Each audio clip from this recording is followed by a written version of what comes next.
In the year 950, somewhere along the frozen fjords of Norway, roughly 40,000 people were settling in for another brutal winter. Not in castles, not in fortresses with stone walls and roaring fireplaces. No, they were cramming themselves into massive houses made of dirt, wood and grass. The temperatures outside would plunge to 30 degrees below zero. Blizzards would rage for days. The sun would barely show its face for months. And somehow, against every logical expectation, these people wouldn't just survive, they'd actually be warm, warmer in fact than most people living in modern houses today. Here's how the Vikings engineered the perfect survival machine and what life was actually like inside it. Just a quick thing before we begin. If you find yourself listening to these regularly, go ahead and hit subscribe so you don't miss the next one. Also, I'd love to know where you're listening from and what time it is there. It honestly blows my mind when I read comments from people in London using history stories to fall asleep. It's still wild to me, so drop your city in the comments. All right. We're heading to Viking Age Scandinavia tonight, but hold on, get comfortable first, and I mean properly comfortable. Fluff those pillows, pull up that blanket, whatever you need to do. Trust me, once we get going, you're not going to want to move. Because where we're going, it's going to be quite a journey, so let's do this properly. I'm going to put you inside the experience. First person, you're there, you're living it, your eyes open to nothing. That's the first thing. Absolute darkness, not the comfortable darkness of your bedroom right now with maybe a street light filtering through the curtains or the gentle glow of a phone charger. This is different. This is the kind of darkness that feels like it has weight, like you could reach out and grab a fistful of it. You blink a few times, trying to remember where you are. Your face is cold. That's the second thing you notice. The tip of your nose, your cheeks, your forehead, all cold, but the rest of you actually pretty warm. You're buried under a pile of animal skins and rough woolen blankets. Sheepskin. Maybe some goat. The wool scratches against your chin, but you don't care because it's keeping you alive. And then the smell hits you. Oh, the smell. It's not a bad smell exactly, or maybe it is, and you've just gotten used to it over the past several months. It's a thick smell, layered. There's wood smoke, obviously. That's always there. It's in everything. Your clothes, your hair, probably your lungs at this point. But underneath the smoke, there's something else, something alive. Animals. Right, the animals. You can hear them now, the soft shuffling of hooves on packed earth, the occasional snort of a cow, the bleating of sheep somewhere in the darkness. They're here, inside the house, with you, because of course they are. Welcome to a Viking winter. You're lying on a raised wooden platform that runs along the wall of what has to be one of the strangest buildings ever constructed by human beings. A longhouse. They call it that for obvious reasons. This thing is long, somewhere around 40 meters from end to end, which if you're trying to picture it, is about the length of 4 school buses parked bumper to bumper, and the whole thing is maybe 6 or 7 meters wide. So basically, you're living in a very large wooden ship that someone decided to build on land and then bury under a mountain of dirt. The platform you're lying on is about half a metre off the ground, which doesn't sound like much, but it makes all the difference, because the floor down below, that's just packed earth, cold packed earth, and cold air sinks. So by raising the sleeping and living areas up off that frozen ground, the Vikings created a sort of warm zone, a layer of slightly less miserable air that hovers above the worst of the chill. Clever, right? We'll get to more of that. For now, you're waking up and you're starting to make out shapes in the darkness. There's a faint orange glow coming from somewhere in the middle of the building. The central hearth, the long fire they call it. It stretches almost the entire length of the living area. This shallow trench lined with stones, and there are always coals smouldering in it. Always. Letting that fire go out isn't just inconvenient. It's dangerous. In the worst of winter, it could mean death. The stones around the hearth have been absorbing heat all night. They're doing what heated stones do, slowly releasing that warmth back into the air. It's not exactly central heating, but it's something. It's enough. Your eyes are adjusting now and you can see more of the interior, the 2 rows of massive wooden posts that run down the length of the building, holding up the roof. These things are thick, oak mostly, maybe some pine. They're the skeleton of the whole structure, and everything else is built around them. And the walls are wild. From where you're lying, you can't see outside because there's nothing to see through. No windows, not a single one. Glass basically doesn't exist here, or if it does, it's so expensive that only churches can afford it. The Vikings looked at the situation and made a choice. Windows are just holes, they figured. Holes let cold in. Cold kills. So, no holes. Problem solved. Instead, you get walls that are anywhere from 1.5 to 2 meters thick. Not wood, not primarily anyway. These walls are built from turf, blocks of earth and grass roots cut from the ground like giant bricks and stacked on top of each other in overlapping patterns. The grass roots hold everything together, binding the blocks into a solid mass. And all those little air pockets trapped in the soil. They work exactly like modern insulation. Same principle as the foam in your walls at home. Trapped air that doesn't move, doesn't transfer heat. It's a thermal fortress. That's what this is. A structure designed from the ground up to keep precious heat inside and deadly cold outside. But here's the thing nobody tells you about living in a Viking longhouse. It's not quiet.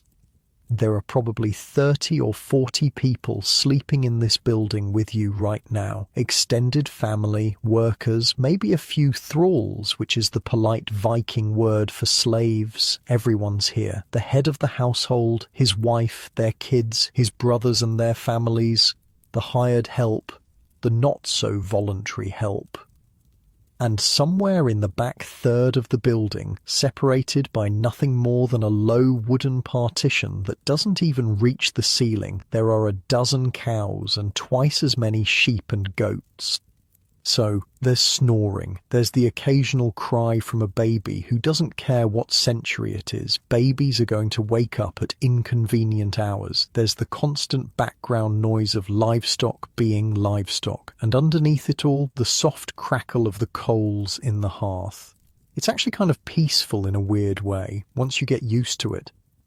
The darkness isn't going to last forever. Somewhere above you, cut into the peak of the turf-covered roof, there's a small opening, a smoke hole. It serves double duty as a vent for all the smoke that's constantly billowing up from the hearth and as the only source of natural light in the entire building. Right now, it's covered with a wooden flap to keep the heat in and the weather out.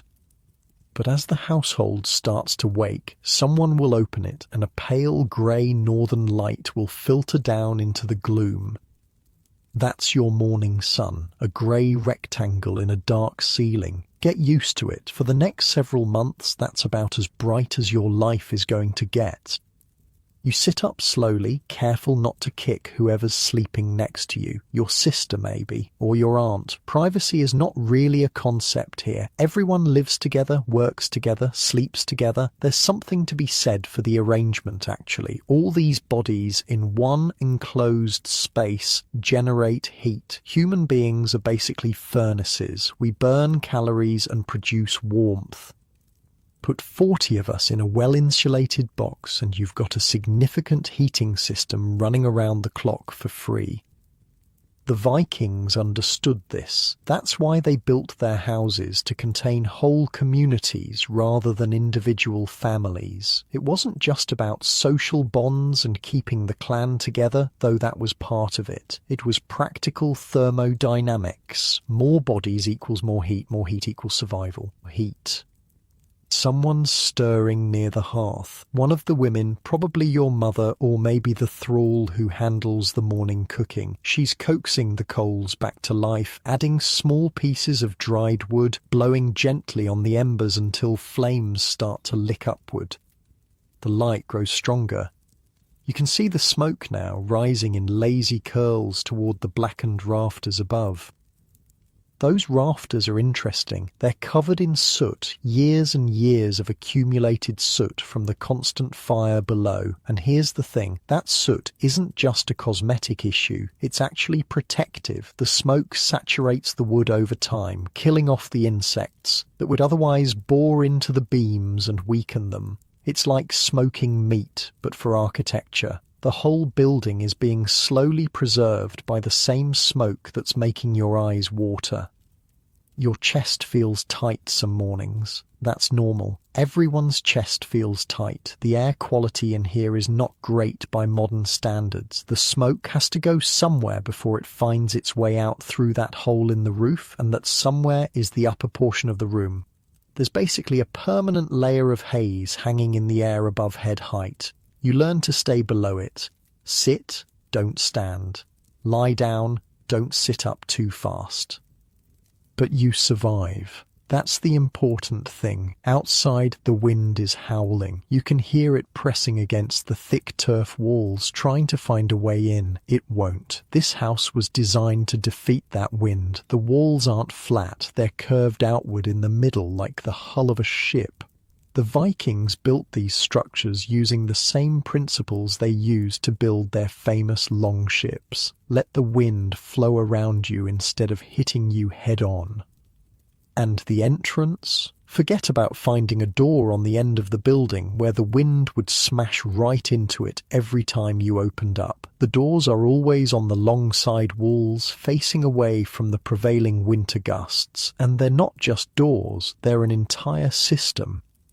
You don't walk directly into the main living space. First, you enter a small vestibule, like an airlock on a spacecraft. You come in from outside, stomp the snow off your boots, close the outer door behind you. Only then do you open the inner door and step into the warmth.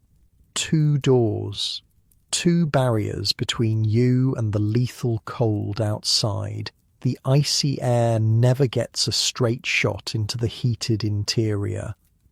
Engineering, right? Every single element of this building is part of a unified system designed to do one thing: keep the heat where it belongs. Speaking of heat, the fire's really going now. Flames are dancing in the long pit, and you can feel the warmth radiating towards you even from your spot on the raised platform. Someone's hanging a big iron cauldron over the fire from a chain attached to the rafters. Breakfast. Whatever's in that pot has probably been simmering since yesterday, a perpetual stew situation. You add ingredients when you have them, eat what you need, keep the pot going. Your stomach growls, not from hunger exactly, more from the anticipation of warm food, because warm food isn't just about nutrition here, it's about heat. When you eat something hot, that warmth spreads through your body from the inside. Every hot meal is a survival mechanism. Every steaming bowl of barley porridge or fish stew is another few hours of life. You swing your legs off the platform, your bare feet hitting the cold earth floor. Mistake. You quickly find your shoes, slip them on. Better. The floor is packed hard from generations of feet walking on it, but it never really warms up. Not in winter. That's why everything happens up on the platforms or gathered close around the fire. The household is waking up in stages, kids are stirring, someone coughs, a baby fusses and then quiets as a mother pulls it close for warmth and feeding. The livestock are getting restless too, anticipating their morning attention. The cows need milking, the sheep need to be checked, there's hay to distribute, water to haul. Winter mornings on a Viking farm are not leisurely affairs. But there's something else happening too. As you look around at all these people shaking off sleep and beginning their day, you notice something. Nobody looks miserable exactly. Tired, sure, a little rough around the edges, but there's a kind of determined energy in the air. These people know what they're doing. They've done it every winter for as long as anyone can remember. Their parents did it. Their grandparents did it. Survival isn't just a goal, it's a routine. The darkness outside won't lift for hours. This far north, this deep into winter, you might get 4 or 5 hours of something resembling daylight, a greyish twilight that passes for afternoon and then fades back into black. But inside this smoky, crowded, animal-scented building, life goes on regardless of what the sun is doing. Somewhere in the back of your mind, you're aware of just how remarkable this is. A few thin layers of wood and earth and grass standing between you and temperatures that could kill an unprepared person in hours. No electricity, no modern heating, no supply chain bringing in food and fuel from somewhere warmer. Just the accumulated knowledge of generations built into the very structure of the walls around you. Your bed is still warm from your body heat, that pile of skins and wool is calling you back, but there's work to do. There's always work to do. And honestly, you're grateful for it, because this is how you survive. Not by hiding from winter, not by wishing it away, but by building a life that works within it, by engineering solutions to problems that would kill anyone who didn't take them seriously, by wrapping yourself in community and routine and shared warmth. The Vikings didn't conquer winter by fighting it, they conquered it by becoming part of it. And right now, in this dark longhouse filled with smoke and animals and dozens of sleeping relatives, you're starting to understand exactly how they pulled it off. The fire crackles, the roof beams, creak overhead. Somewhere, a cow lows softly in the dim. Time to get up. You need to understand something about the building you're standing in. This isn't a house in the way you think of houses. This is a machine, a survival machine, and every single piece of it was put here for a reason. Let me show you. Walk with me toward the outer wall. Go ahead, put your hand on it. Feel that? It's not wood. I mean, there's wood in there somewhere, but what you're touching is earth, compressed, root-bound earth, turf, they call it, and there's a lot of it. This wall is almost 2 meters thick at the base. That's roughly the height of a tall man lying down. 2 meters of dirt and grass roots packed together so tightly that you couldn't push a knife through it if you tried. The wall gets narrower as it goes up, tapering toward the roof, which gives the whole thing stability, like a pyramid in a way. Wider at the bottom, narrower at the top. Physics doing what physics does. But here's what makes turf special. It's full of air, tiny pockets of air trapped between the soil particles, held in place by all those tangled grass roots. And air, when it can't move, is one of the best insulators that exists. Same principle behind the fluffy jacket you might throw on when it gets cold outside. Same reason your blanket keeps you warm right now. Trapped air. That's the secret. The Vikings figured this out centuries before anyone wrote down the science behind it. They didn't have words for thermal conductivity or R values. They just knew that houses built this way stayed warm. Experience taught them, generations of trial and error in one of the harshest climates on the planet. The ones who built poorly didn't survive to pass on their techniques. The ones who built well became ancestors. Natural selection, but for architecture.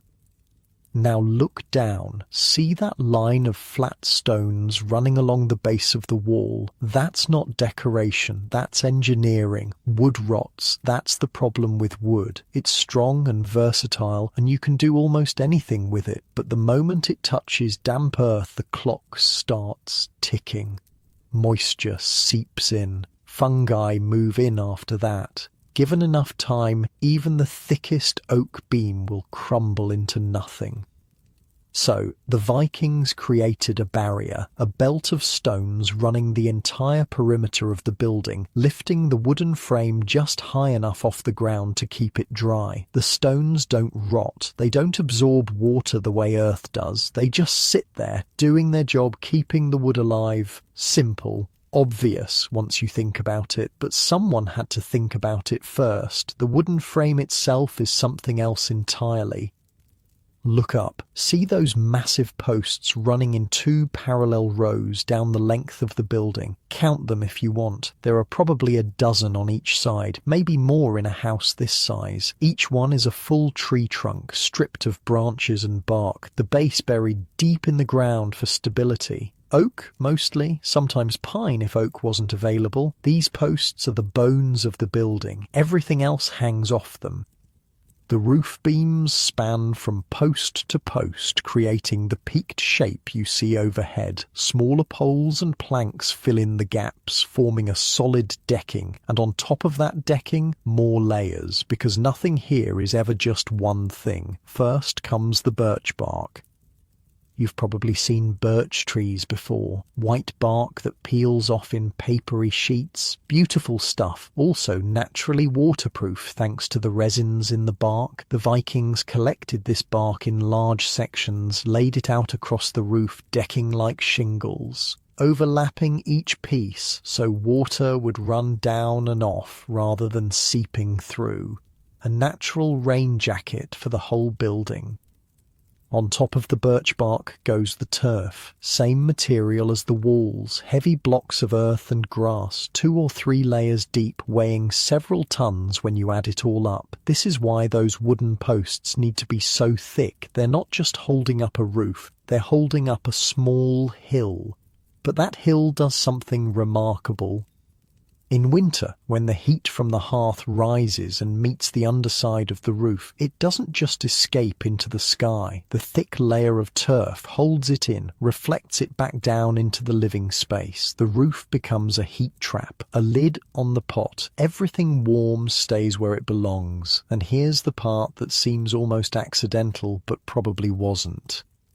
The grass on that turf roof doesn't die when you put it up there. It keeps growing, roots push deeper into the soil, new shoots emerge in spring. Over time, the roof becomes a living meadow, each blade of grass anchoring the turf blocks more firmly together. The building literally grows stronger as it ages. The roots weave everything into a single mass that wind and rain can't pull apart.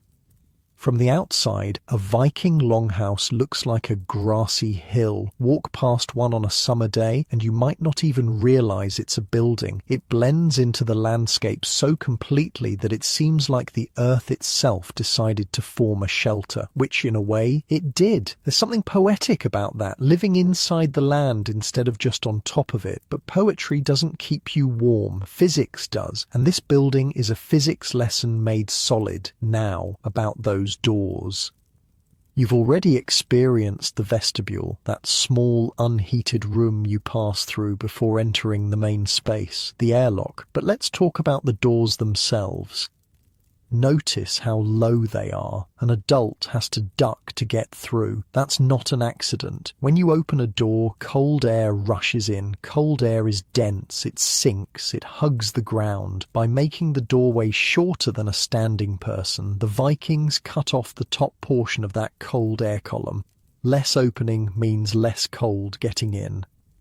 Also, if you're an enemy trying to storm this place, you have to bend down to enter, which puts your head at a very convenient height for the axe of whoever's waiting on the other side. Defense and thermal efficiency in one design. The doors themselves are thick, planks of solid wood fitted together with such precision that light barely shows through the cracks, and they don't swing on hinges the way modern doors do. Instead, each door has 2 thick wooden pins, one at the top and one at the bottom that fit into holes carved into the threshold and the lintel above. The door rotates on these pins. No metal required, nothing to rust. When that door closes, it closes tight, a seal against the wind.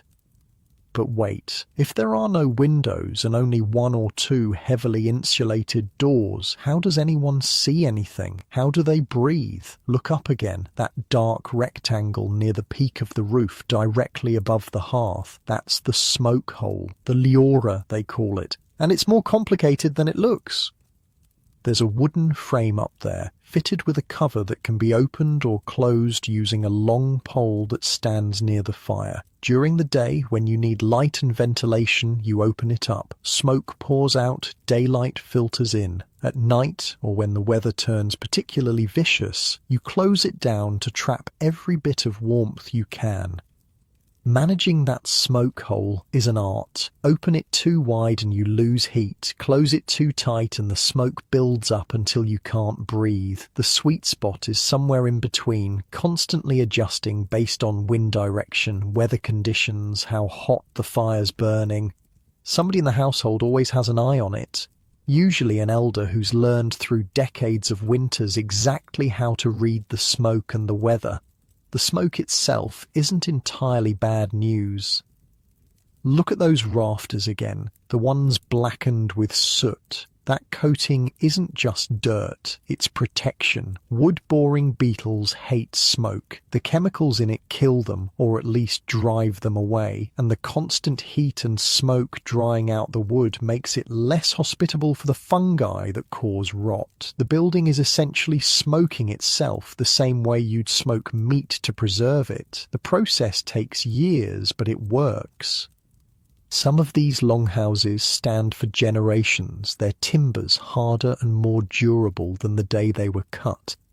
Everything connects. Everything serves multiple purposes. The smoke that makes your eyes water is also preserving the structure that keeps you alive. The door that's inconveniently low is also keeping out the wind that would steal your warmth. The grass growing on your roof is also binding the turf together. Nothing is wasted. Nothing is accidental. This is what survival looks like when failure means death, when there's no backup plan, no emergency services, no way to call for help if you get it wrong. You build it right or you don't build at all. Now, there's one more thing about this building that you need to understand. Something that seems obvious once you know it but catches most people off guard the first time they hear it. This house was designed by shipbuilders. Look at the shape of the walls. They're not straight, they curve outward in the middle, bowing out like the hull of a boat. That's not a structural weakness, that's deliberate. The Vikings spent half their lives at sea, building and sailing some of the most advanced ships of their era. They knew how water and wind moved around curved surfaces. A flat wall catches the wind head-on. A curved wall lets the wind slip around it.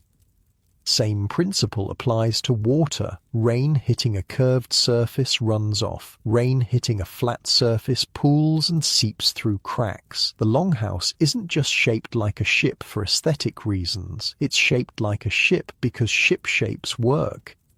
And think about it. A ship is also an enclosed vessel that needs to keep its occupants alive in hostile conditions, protect them from weather, keep them dry, maintain livable temperatures. The problems are the same whether you're floating on the North Sea or sitting on frozen ground in Norway, so the solutions carried over. The Vikings took what they knew about surviving at sea and applied it to surviving on land. The longhouse is essentially an upside-down boat, keel pointing at the sky, designed to weather a different kind of storm. There's a metaphor in there somewhere about adaptation, about taking knowledge from one domain and applying it to another, about the way wisdom accumulates across generations, each one adding to what came before. But you don't need metaphors right now. You're standing inside the result. Warm. Alive. Protected by centuries of accumulated trial and error, encoded into every beam and stone and block of turf. Outside, the wind has picked up. You can hear it now, that low moan of air pressing against the walls, looking for a way in. It won't find one. The builders made sure of that. They thought of everything. They had to. Someone's calling for help with the morning chores. The livestock need attention. The fire needs feeding. There's work to be done. Always work to be done. But for just a moment longer, you stand there looking at the walls, the roof, the smoke-blackened rafters, seeing it all with new eyes. This isn't just a building. It's a statement, a declaration of intent. We will not freeze. We will not starve. We will not surrender to the dark and the cold. We have built something stronger than winter, and we will be here when spring finally comes. The Vikings didn't just survive in this climate, they won. And the proof is all around you, in every carefully placed stone, in every interlocking turf block, in every thick timbered post holding up the weight of a living roof. You're standing inside a victory, a quiet one, the kind that doesn't make it into the sagas, but maybe the most important kind of all, the kind that meant there would be another generation to tell those sagas in the first place. Now, come on, there's work to do, and frankly, you should probably go check on the cows, because those cows, they're not just livestock, they're part of the heating system. But before we get to that, there's something else worth noticing. The orientation of this building, it's not random. Nothing here is random. The longhouse runs roughly east to west, with the main entrances on the southern side. This isn't because the Vikings cared about feng shui or had some spiritual attachment to compass directions. It's practical. In the northern latitudes, the worst winter winds come screaming down from the north. By placing the entrance on the south side, the building's massive northern wall takes the brunt of the assault. The door stays protected. And during those precious few hours of winter daylight, the southern exposure catches whatever pale sunlight manages to filter through the clouds. Not much, but something. Every bit of warmth counts when you're fighting for survival. The ends of the building, where the walls come together in those rounded curves, face east and west. Wind hits those rounded ends and flows around them instead of slamming flat into a surface that would shake and stress the whole structure.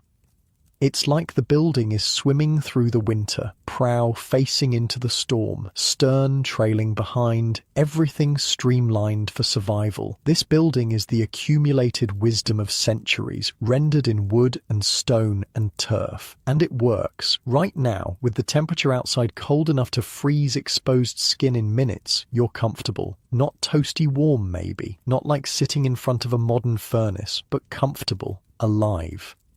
That's the miracle. Not any single clever feature, but the way everything works together. The thick walls and the living roof and the stone foundation and the low doorways and the vestibule airlock and the curved hull shape. Each element doing its part, each one essential.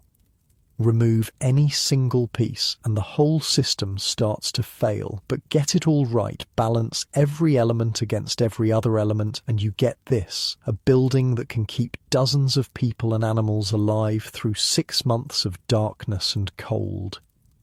The Vikings built an ecosystem, a closed loop of warmth and waste and work, all contained under one roof, all feeding into each other. The people keep the fire burning, the fire heats the air, the warm air rises to the roof and gets trapped there. The animals add their body heat to the mix. The smoke preserves the wood, the grass binds the turf, everything connected.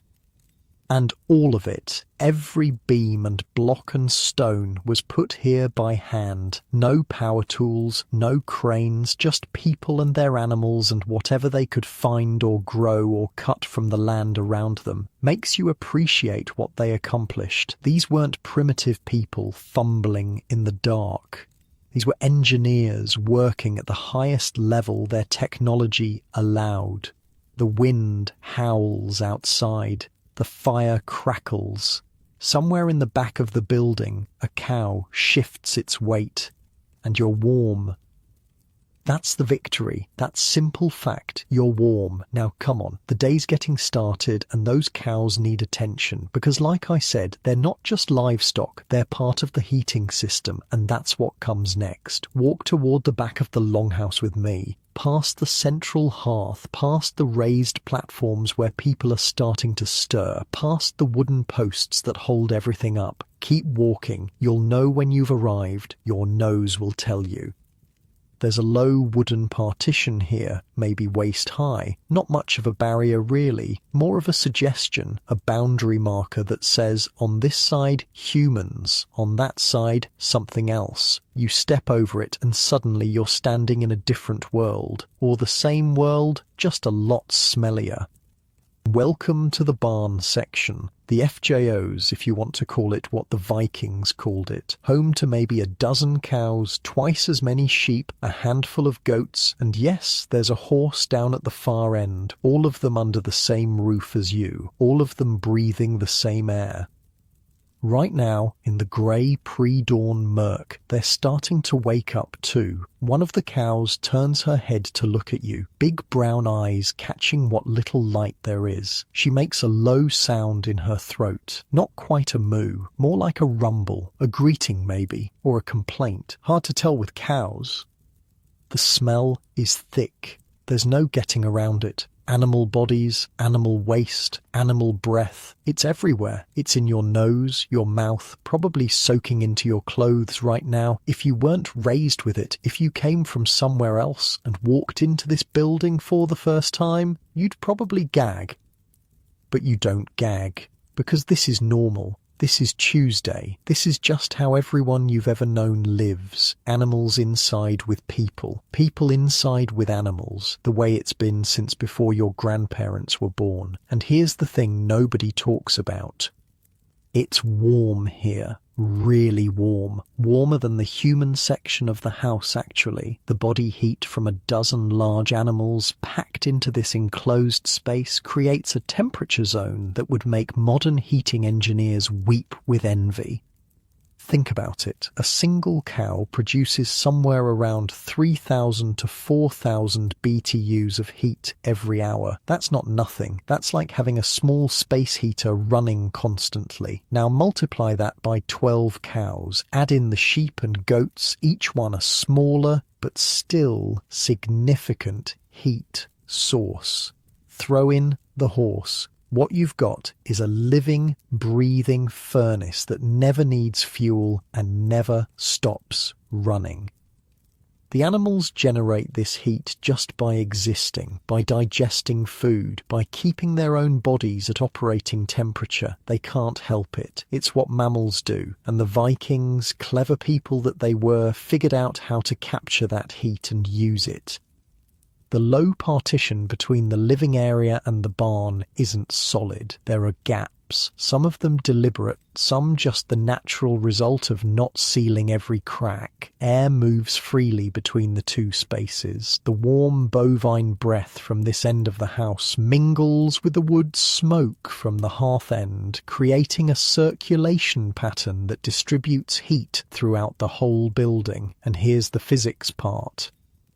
The floor in the human section is slightly higher than the floor in the barn section. Not by much, maybe a foot or so, but that small elevation change does something important. Hot air rises. Everyone knows that. When the animals exhale their warm breath, when their bodies radiate heat into the surrounding space, that warmth naturally wants to go up, and up means toward the human living area. So the heat flows from cows to people, from sheep to sleeping platforms, from this collection of large warm bodies to the humans who depend on them. It's convection in action, a natural heat distribution system powered entirely by animal metabolism. The Vikings didn't understand the science. They didn't have words for convection currents or thermal mass or any of that, but they understood the result. They noticed that houses with animals stayed warmer than houses without. They noticed that families who kept their livestock inside survived winters that killed families who built separate barns, and they adjusted accordingly. What works, works. You don't need to know why. One of the sheep is staring at you now, the kind of blank, unblinking stare that sheep are famous for. You stare back. The sheep wins. They always do. The animals need care this morning. That's why you're here. That's why someone had to drag themselves off those sleeping platforms before the sun comes up. First, the milking. The cows have been standing in the same spot all night, which means their udders are full, painfully full, probably. You grab a wooden bucket and a three-legged stool, position yourself next to the nearest cow, and get to work. Milking is one of those skills that looks simple until you try it. There's a rhythm to it, a technique. You don't just squeeze, you compress and pull, working your way down each teat in a sequence that encourages the milk to flow. The cow doesn't mind as long as you do it right. She'll stand there chewing her cud, occasionally flicking an ear at a fly that isn't even awake yet, while you fill the bucket beneath her. The milk steams as it hits the cold wood. That's how warm it is coming out of her body. Living heat turned liquid. In a few hours, some of this will be drunk fresh. Some will be set aside to separate, the cream skimmed off for butter. Some will be cultured into skyr, that thick, sour dairy food that keeps better than fresh milk and provides protein through the long winter months when the cows stop producing. Nothing gets wasted here. Everything has a purpose. The straw beneath your feet is damp, not surprising. A dozen cows have been standing here all night doing what cows do. One of your jobs this morning is to muck some of this out, add fresh straw, keep the bedding manageable. The waste goes onto the midden pile outside, where it'll freeze solid until spring and then get spread on the fields as fertilizer. Even the poop serves a function. Even that isn't wasted. You move from cow to cow, bucket filling and emptying.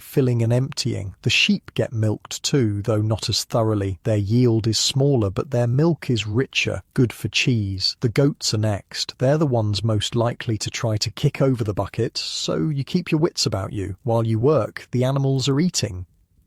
Someone was up earlier than you, someone who drew the shorter straw for morning chores, and they've already distributed hay to the livestock. It's piled in front of each stall, and the animals are working through it steadily. The sound of their chewing fills the space. That rhythmic grinding of teeth against dried grass. It's oddly soothing once you get used to it.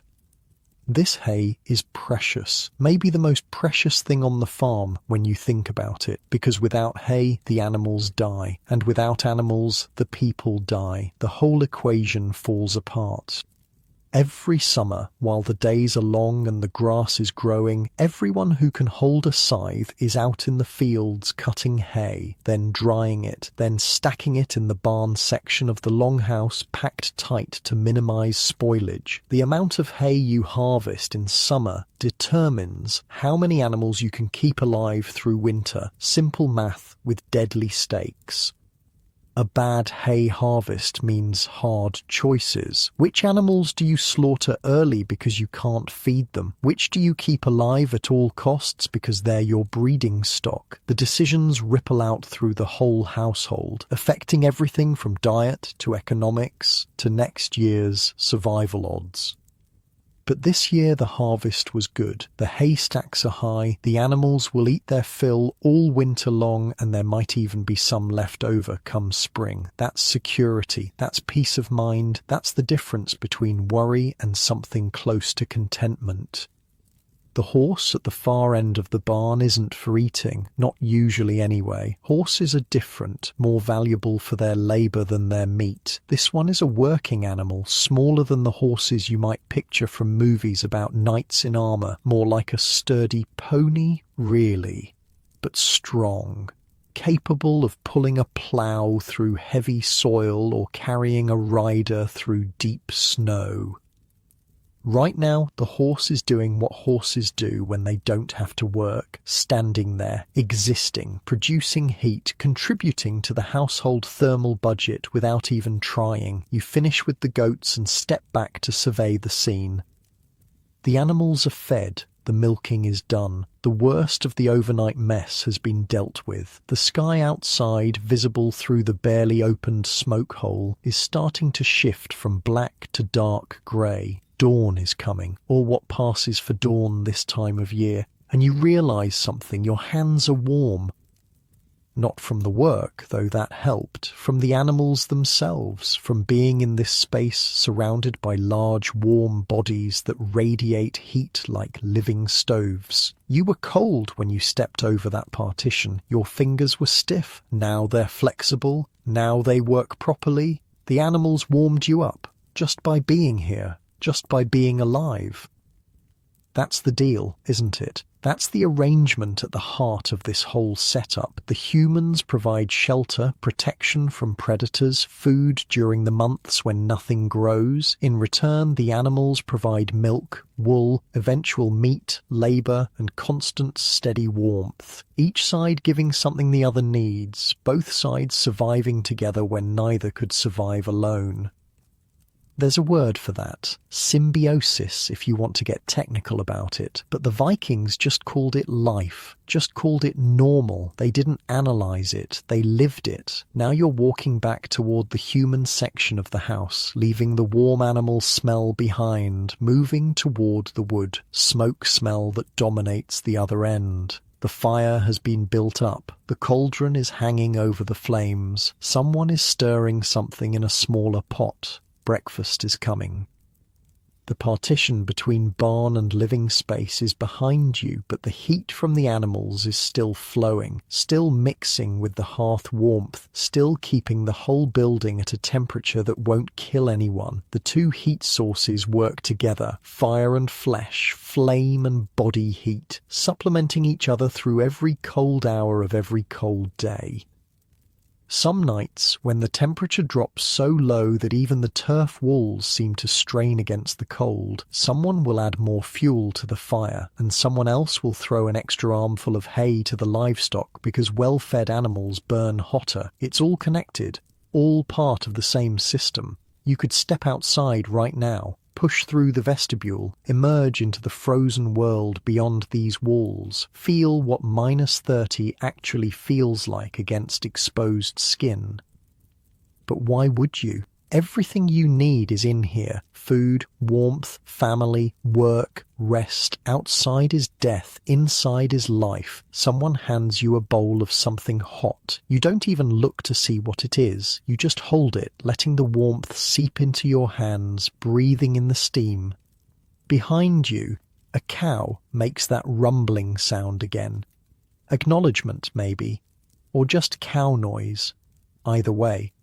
The fire crackles, the smoke rises, the animals settle into their morning routine.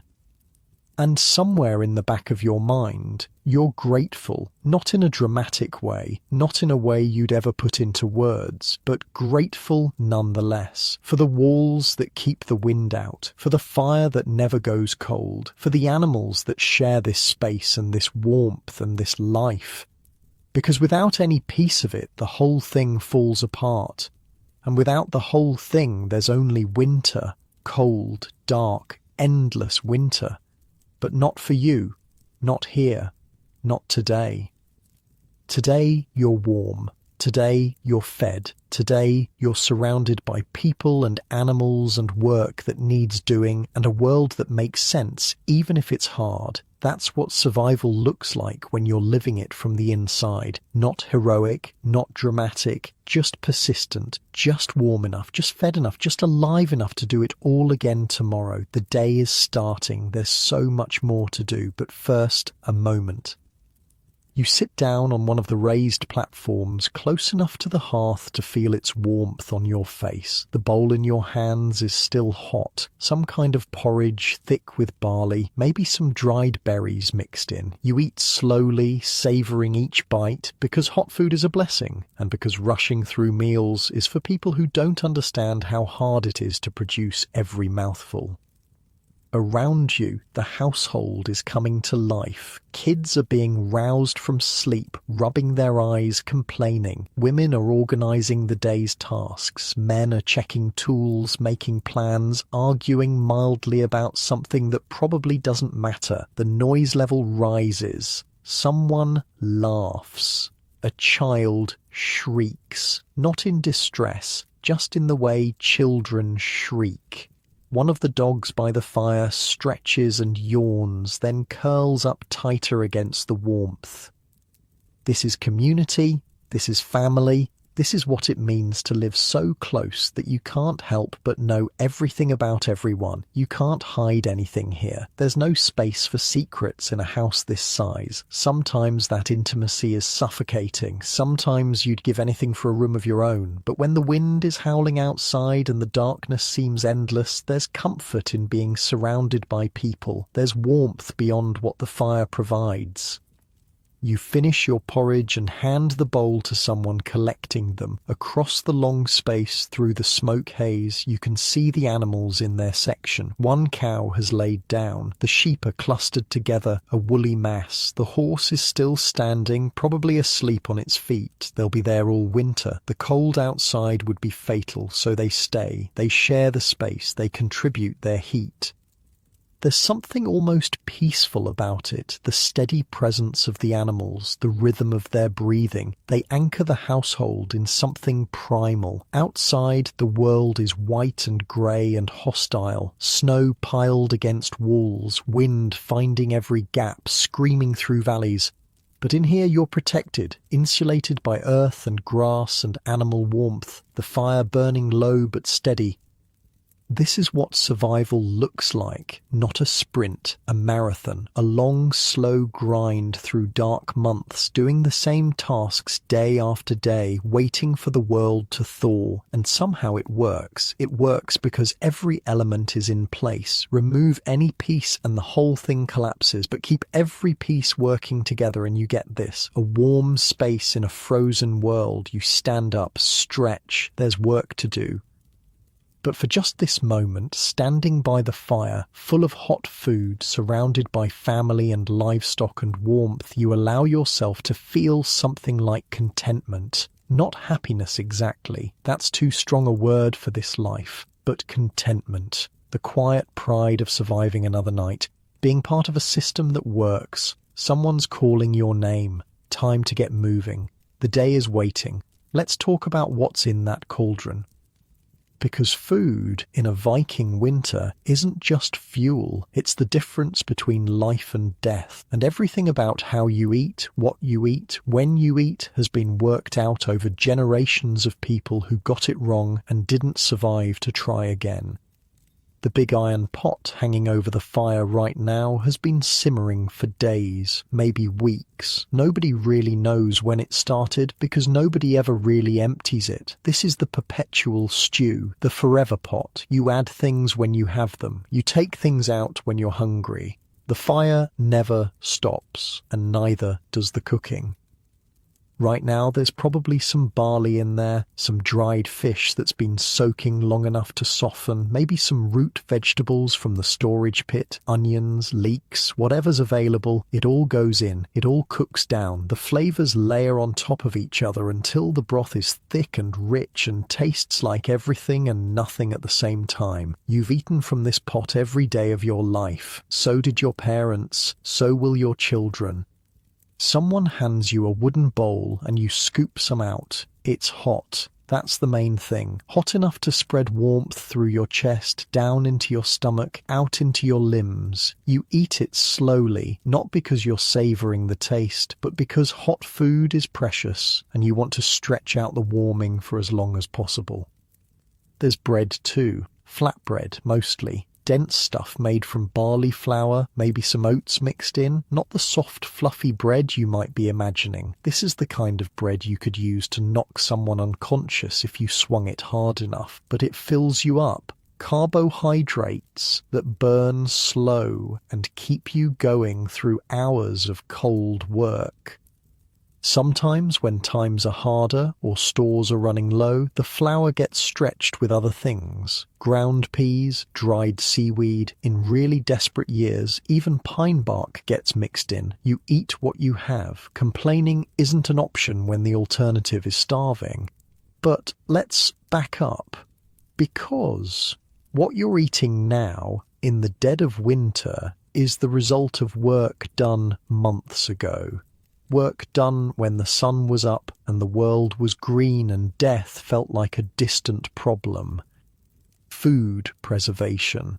That's the whole game here. That's the skill that separates the living from the dead. Start with the fish. During the summer and fall, when the cod are running, everyone who can hold a line is out on the water. The catch gets gutted on the shore, the heads cut off, and then the fish get hung on wooden racks to dry in the cold sea wind. No salt required, not for this. The air is dry enough, cold enough, windy enough to do the work on its own. What you end up with is stockfish, hard as wood. Literally, you could use it as a weapon if you needed to, but also incredibly light and almost indestructible. Stockfish will keep for years. Years. You could take it on a voyage across the ocean and it would still be edible when you landed on the other side. To eat it, you have to soak it for days. Water changes the hardboard back into something resembling fish. Then it goes in the pot, or you cook it some other way, and you've got protein in the middle of winter when nothing is swimming and nothing is growing. The oilier fish, the herring and the salmon, need different treatment. These get salted, packed in barrels with layer after layer of coarse salt that draws out the moisture and creates an environment where nothing can grow. Or they get smoked, hung in the rafters where the hearth smoke swirls, absorbing flavors and chemicals that preserve the flesh. Smoked fish tastes like this house smells, like wood smoke and animal breath and generations of cooking. It's not exactly delicious by modern standards, but it's food, it's survival, and after a while your taste buds adjust to the point where you actually start to like it. Meat gets similar treatment. In the fall, when the grass is dying and it becomes clear that you won't have enough hay to feed all the livestock through winter, decisions get made. Which animals live? Which animals die? The ones marked for slaughter provide fresh meat for a few days, and then the serious work of preservation begins. Salting, smoking, sometimes both. The meat gets rubbed with salt, hung to dry, smoked over slow fires. Some of it gets buried in the ground where the cold temperature acts like a natural refrigerator. Some gets packed in barrels of whey, the liquid left over from cheese making, which has enough acid in it to keep the bacteria at bay. Nothing gets wasted. Blood becomes blood sausage. Intestines become casings. Bones get cracked for marrow. Fat gets rendered into tallow for lamps and cooking. Every scrap of every animal that dies feeds into the survival machine. The dairy situation is its own complex universe. During the summer months, when the cows and sheep and goats are eating fresh grass and producing milk, there's more than anyone can drink, so it gets transformed, churned into butter that can be salted and stored, curdled into skyr, that thick sour stuff that's halfway between yogurt and cheese, which keeps better than fresh milk and provides the same nutrients, pressed into hard cheeses that can last for months if stored properly. And the whey, that thin liquid that comes off during cheese making, that gets saved too, used for pickling, used for preserving meat, drunk on its own when other beverages run low. Every drop of everything gets used because waste is a luxury you cannot afford. Vegetables are the hardest problem. The growing season here is short, maybe a few months if you're lucky, and most vegetables don't preserve well. They rot, they spoil, they turn into mush. But root vegetables are different. Turnips, carrots, onions, these can be stored in pits dug into the cool earth, buried under layers of straw and dirt that keep the temperature stable. They won't last forever, but they'll last long enough to provide some variety in the middle of winter, some texture that isn't meat or grain or dried fish. Cabbage gets pickled in brine or whey, fermented until it's sour and tangy and full of acids that help with digestion. The process creates something that can sit in a barrel for months without going bad. Not pleasant exactly, but edible, and crucially full of nutrients that prevent the diseases that come from eating nothing but preserved meat and grain. Everything in this house has been worked for. Everything has a story. That sack of barley in the corner, someone planted those seeds last spring. Someone weeded those fields all summer. Someone harvested the grain with hand sickles, threshed it on the floor, winnowed it in the wind, dried it over fires, and stored it in rodent-proof containers. Every mouthful of bread represents hours of labor. The dried herbs hanging from the rafters, gathered from hillsides during the brief window when they were growing, tied in bundles, hung to dry, added to food not just for flavor, but for medicine, for preservation, for the trace nutrients that keep bodies functioning. Even the salt is precious. Salt doesn't grow here. It has to be traded for, brought in from somewhere coastal where seawater can be evaporated. Every grain of salt represents someone else's labor, someone else's skill, transported over distances on ships and then overland to end up in your food store. This is what people don't understand about living in a place like this.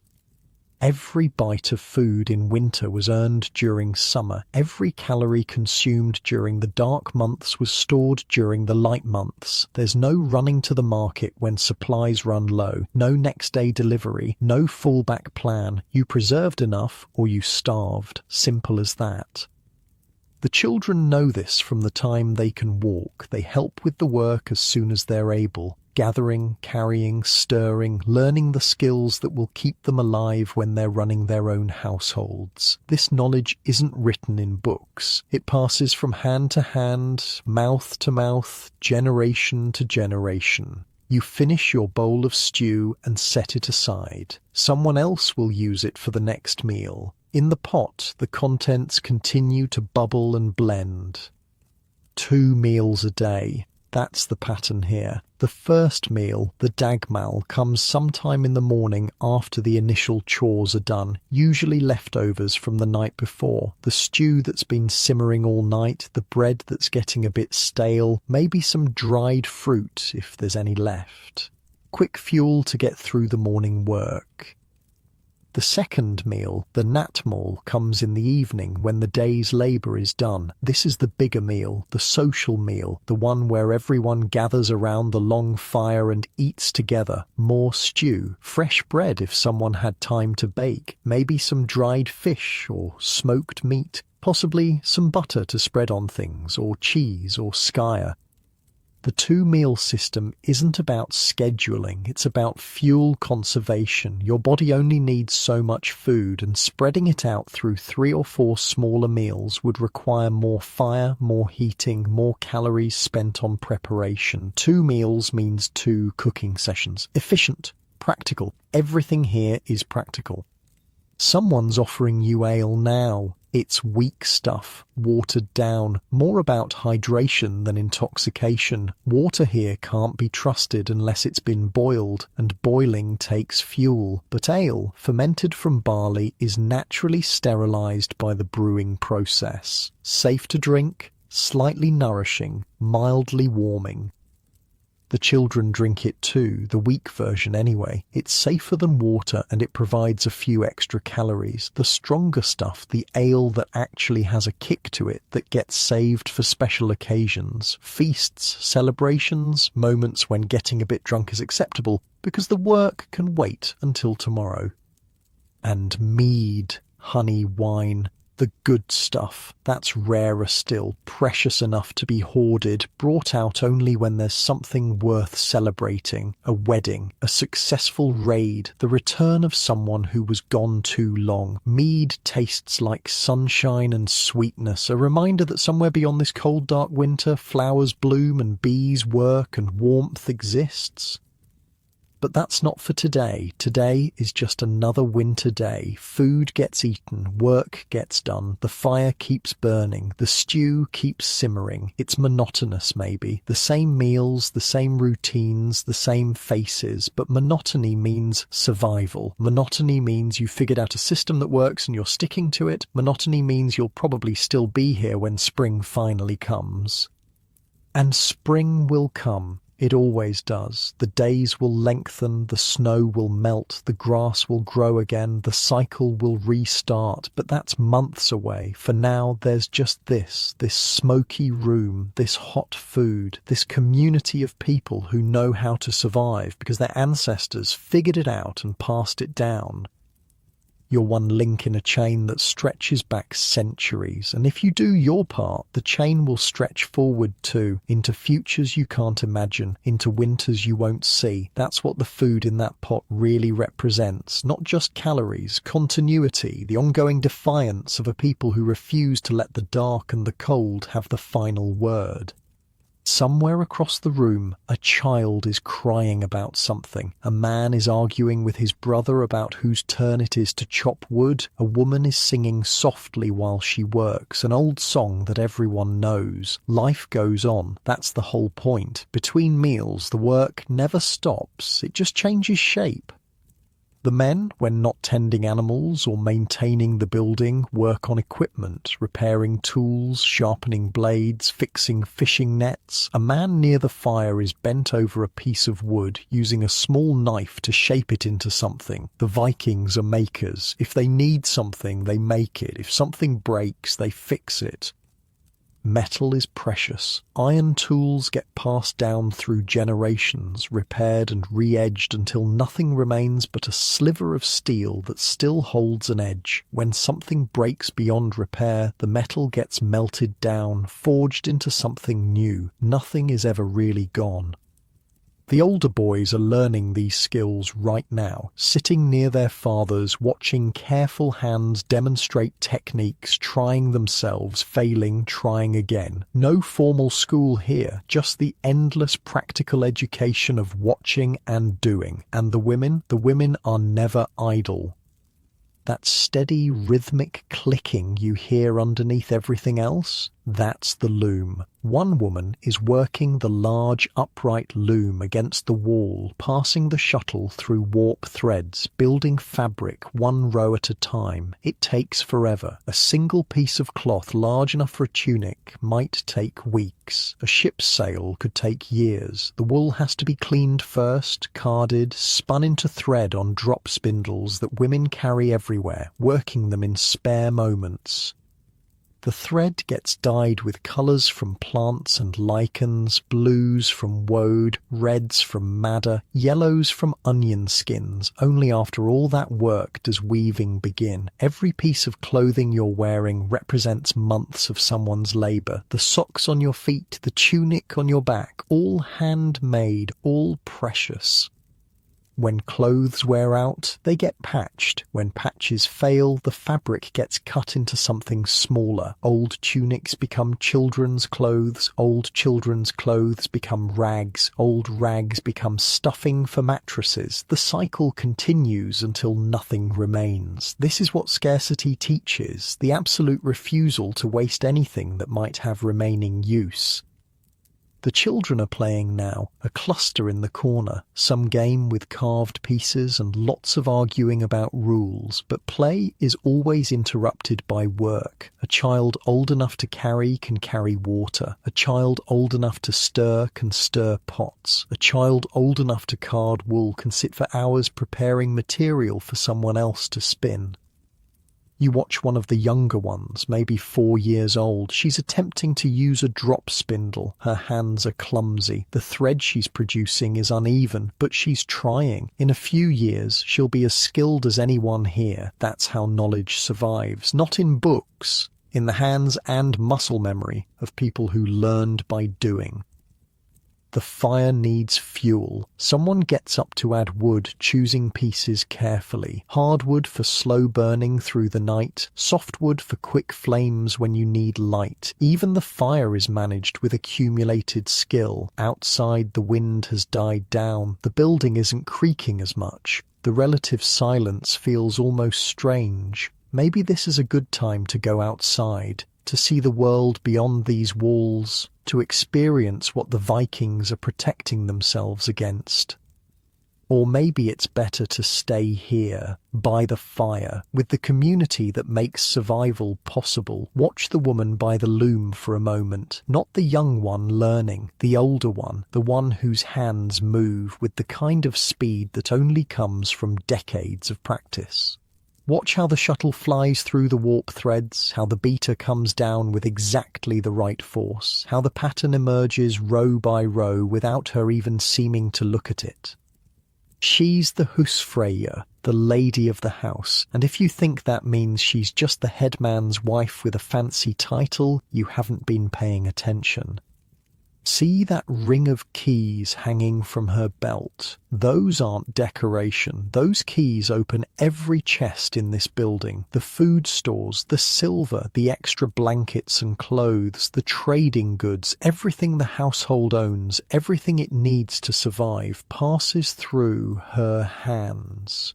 She decides when the salt gets used. She decides how much grain goes into the bread. She decides who gets new shoes and who makes do with patched ones for another season. The man who sleeps at the head of the household, the one everyone calls the master, he might make the big decisions about trade and travel and war, but she runs the actual machinery of daily life. Without her, this whole operation falls apart, and everyone knows it. When her husband goes raiding in the summer, or trading in distant markets, or just travelling to meet with other families about land disputes, she doesn't sit around waiting. She takes over completely, manages the farm, directs the thralls, negotiates with neighbours, makes binding agreements about resources and labour. For months at a time, she is the authority, full stop. This isn't some modern idea projected backward onto history. The legal codes of this era spell it out clearly. A woman who manages a household has rights that would have shocked people in most other places during this period. She can own property. She can inherit wealth. If her husband treats her badly, beats her, neglects her, she can divorce him and take her property with her. That ring of keys isn't just a tool, it's a symbol of power. When a woman dies here, those keys often get buried with her, placed right there on her body as a marker of who she was and what she meant to the community. The husfreyja is teaching her daughter now, not just the physical motions of weaving, though those matter. She's teaching her how to think about resources, how to plan months ahead, how to make sure that when the last snow melts in spring, there's still food in the stores and fuel for the fire, and everyone is still alive. It's a different kind of education than what the boys get. The boys learn to fight and sail and work metal. The girls learn to manage economies. In a world where a man might leave for years at a time, or might die on a journey and never come back, those skills aren't optional, they're survival. But let's be honest about the full picture here. Not everyone in this longhouse is free. See that figure near the door? The one hauling water in from the vestibule? That's a thrall, a slave. You don't need to look closely to tell the difference. The clothes are rougher, the posture is different. There's a kind of watchfulness in the eyes that comes from never knowing when the next blow might fall. Thralls do the worst jobs, the heaviest lifting, the most unpleasant cleaning, the work that nobody else wants to do. They're up before everyone and asleep after everyone. They eat last and least. If there's not enough food to go around, they're the ones who go hungry. Some thralls were born into this. Children of slaves become slaves themselves. But many were captured, taken in raids on distant shores, monks from Irish monasteries, farmers from English coastlines, people who had lives and families before the longships appeared on the horizon. The Vikings are traders in human beings. It's an ugly truth that sits alongside their clever engineering and rich mythology. The same people who built these warm houses also tore children from their mothers and sold them in markets from Dublin to Baghdad. Here in this longhouse, the thralls sleep in the darkest corners near the animals. They eat the scraps after free people have had their fill. They work until their bodies break down, but the lines can blur a little in practice. A thrall who works hard enough, who earns enough favor, might eventually buy their freedom or be granted it as a gift. Children born to thralls sometimes get acknowledged by free fathers and raised with at least some privileges. And in the close quarters of a longhouse, where everyone breathes the same smoky air and eats from the same pot, a kind of familiarity develops. Not friendship exactly, the power imbalance is too real for that. But something, a grudging recognition of shared humanity.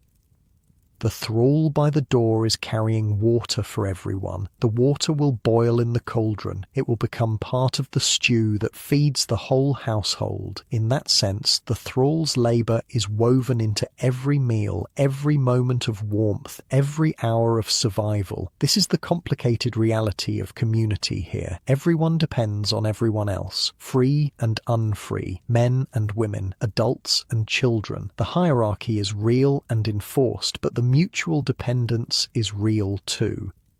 Without the women managing the stores, everyone starves. Without the thralls doing the brutal labour, the work doesn't get done. Without the children learning skills, there's no next generation. Without the elderly sharing wisdom, the same mistakes get made over and over. The longhouse forces this truth on everyone who lives in it. There's no private space to retreat to, no way to pretend that you're independent. Every day you see the people you need and they see you. The web of obligation and service and hierarchy is visible in every interaction. Maybe that's why the social rules here are so elaborate. So many customs about who sits where, who speaks when, who gets served first and last. These rituals aren't empty form, they're pressure valves, ways to acknowledge the hierarchy without constantly fighting about it. Ways to remind everyone of their place while still maintaining the cooperation that survival requires. The afternoon is deepening now. The grey light filtering through the smoke hole is starting to fade. Soon it will be truly dark outside, that absolute winter darkness that swallows everything. But inside, the fire is being built up. The cauldron is starting to bubble with what will become the evening meal. People are drifting toward the central hearth, the warmest and brightest part of the house, gathering for the natmal. This is the social hour, the time when work pauses and people actually talk to each other. Children are finished with their tasks. The women have stepped away from their looms. Even the men have put down their tools. Someone is tuning a lyre, a simple instrument, a few strings stretched over a wooden frame, but in skilled hands it can produce melodies that stick in your head for days. The player strums a few notes, adjusts a peg, strums again. Around the fire, stories are starting to flow. Not the big epic stories, not yet. Those come later, when everyone is full and the fire is burning bright. For now, it's just gossip, news from other farms, speculation about when the weather might break, complaints about lazy neighbours, and stupid decisions made by someone who isn't here to defend themselves. The talk is in Old Norse, of course, a language you'd find both familiar and strange if you could hear it. Some words are close enough to modern English or German that you'd recognise them. Others are completely foreign. The rhythms are different. The poetry of it, the way sounds layer on sounds, would take your ears a while to adjust to. An older man is holding court near the fire, telling a story about something that happened years ago. It might be true or it might not be. Nobody really cares. The point is the telling, the way his voice rises and falls, the gestures that accompany the words. He's entertaining everyone within earshot, earning his keep in a currency that matters more than silver. Stories are currency here. The ability to hold an audience, to make people laugh or gasp or lean forward in anticipation, that's a skill as valuable as weaving or smithing. The best storytellers get invited everywhere. They eat well, they receive gifts, they're welcome in any longhouse because they bring something precious, distraction from the endless grind of survival. The husfreyja is directing the distribution of food now, bowls being filled, passed around, the order of service reflecting the hierarchy of the household. The headman gets served first, then his closest relatives, then the others in descending order of importance. The thralls eat last, after everyone else is finished, getting whatever remains. You accept your bowl and find a place to sit. The food is hot, the fire is warm. Around you, people are talking and eating and existing in that particular way that humans have when they feel safe and fed. For just a moment, the endless work recedes. The constant calculations about survival fade into the background. There's just this: warmth, food, company, the fundamental things that humans need and that this building provides. The lyre player has started a real song now, something familiar judging by the way a few people are humming along. The melody is simple but haunting, minor keys and strange intervals that make it sound ancient even to ears accustomed to this era. Someone starts singing the words, then someone else joins. Then more voices, until there's a ragged chorus filling the smoky air. You don't know the words, but you know what this is. This is community asserting itself. This is people saying, through the act of singing together, that they're more than just individuals struggling to survive. They're a group, a family, a tribe. The darkness outside is complete now. Beyond these walls, there's nothing but cold and wind and the vast indifference of a winter that doesn't care whether you live or die. But in here, there's song, and that makes all the difference. The song ends and another begins, and somewhere in the transition, a child falls asleep against her mother's side. That's how it happens here. The evening blends into night, the fire burns lower, the songs get slower and softer, and one by one people drift towards sleep. But not yet. Not for a while. There's still more to this evening ritual. An older woman, one of the elders of the household, is speaking now, not singing, speaking in that particular tone that means she's about to share something important, a memory, maybe, a piece of wisdom, something she learned when she was young and has carried for 50 years. Everyone quiets down to listen. Respect for elders isn't just polite here, it's practical. These are the people who've survived the most winters, made the most decisions, learned the most lessons. Their knowledge is literally a survival resource. She's talking about a winter from long ago. A bad one, worse than this one, worse than most anyone can remember. The snow came early and stayed late. Animals died. Stores ran low. By the end, they were eating things that shouldn't be eaten, making decisions that still haunt the people who made them. But they survived. That's the point of the story. They survived because they stuck together, because they shared what little they had, because nobody tried to save themselves at the expense of everyone else. It's a story you've probably heard before, or something like it. These tales get repeated every winter, passed around the fire like shared bread. They're not just entertainment, they're instruction. This is how we survived. This is what we learned. This is what you need to know if you want to survive too. The children who are still awake are listening intently. They're absorbing these lessons the same way they absorb everything else, through watching and listening and remembering. No books, no writing for most of them, just oral tradition, generation to generation. The chain of knowledge that stretches back into darkness and hopefully forward into futures nobody here will see. When the old woman finishes, there's a moment of silence. Not awkward silence, respectful silence, the kind that says her words mattered and will be remembered.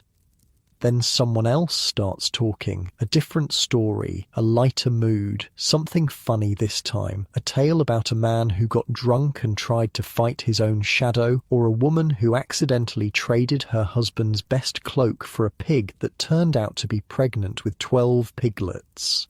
The tension breaks, laughter bubbles up, genuine and warm.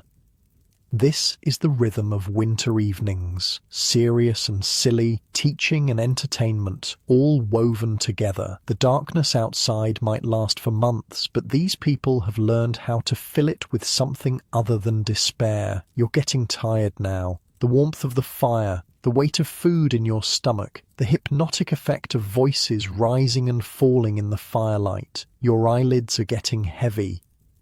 Around you, others are making the same transition. People are wrapping themselves in blankets, settling onto the raised platforms, arranging themselves for sleep. The conversations are getting quieter, more intimate, the kinds of things you say to the person lying next to you rather than the whole room.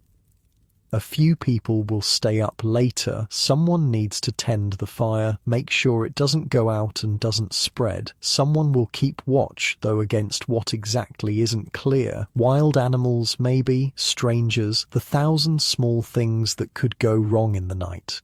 But you don't have that duty tonight. Tonight, you can sleep. Tonight, you can trust that someone else is keeping the watch, feeding the fire, maintaining the systems that keep everyone alive. You find your spot on the platform, the familiar hollow where your body has pressed into the padding over many nights. The blankets are cold at first, but your body heat starts to warm them immediately. You curl up, conserving heat. The smoke hole above is nearly closed, just a crack to let smoke escape. No stars visible, just darkness. The sounds of the household settle around you. Breathing, snoring, the occasional mutter of someone talking in their sleep, the soft sounds of animals in the back of the building, the crackle of the fire burning low but steady. This is what security sounds like. Not silence, never silence.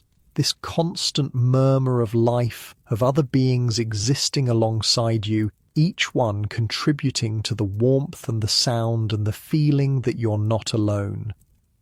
You close your eyes, the fire paints orange shapes on the inside of your eyelids, your breathing slows, deepens. Tomorrow there will be more work, more milking, more feeding, more of the endless tasks, more cold to fight off, more darkness to endure, but that's tomorrow.